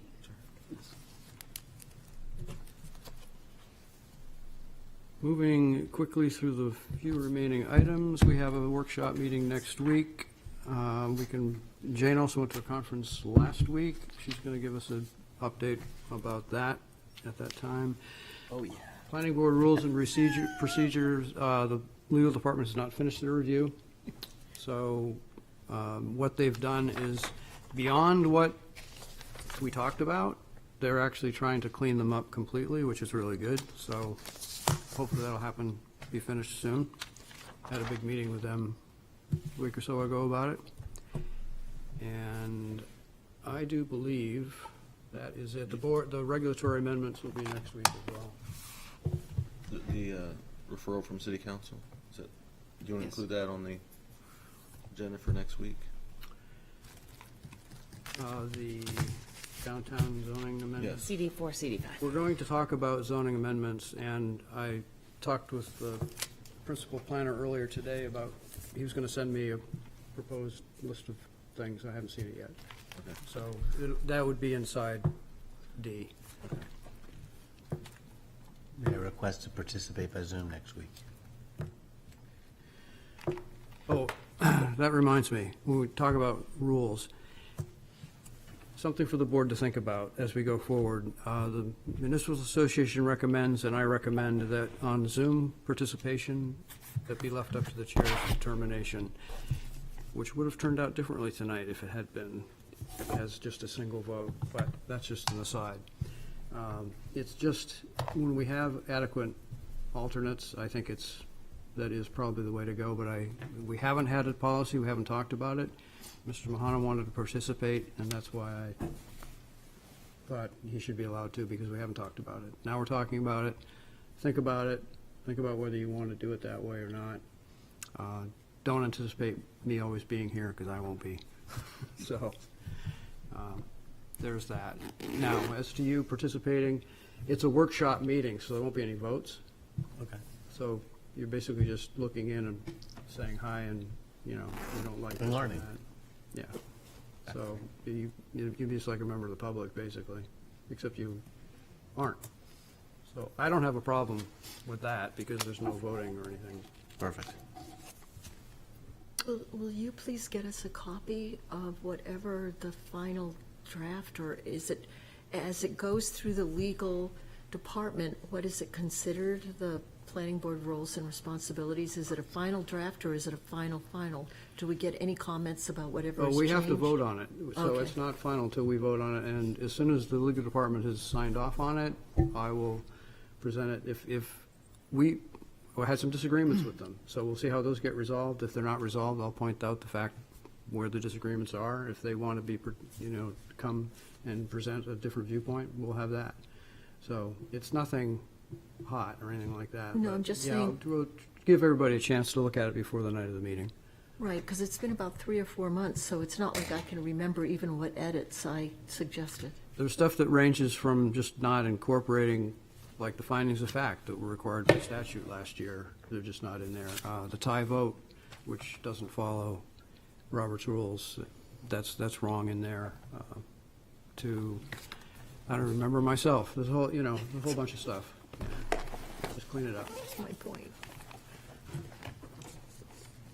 And with that, I'm going to adjourn the meeting, and I'm not going to ask for roll call. We're adjourned.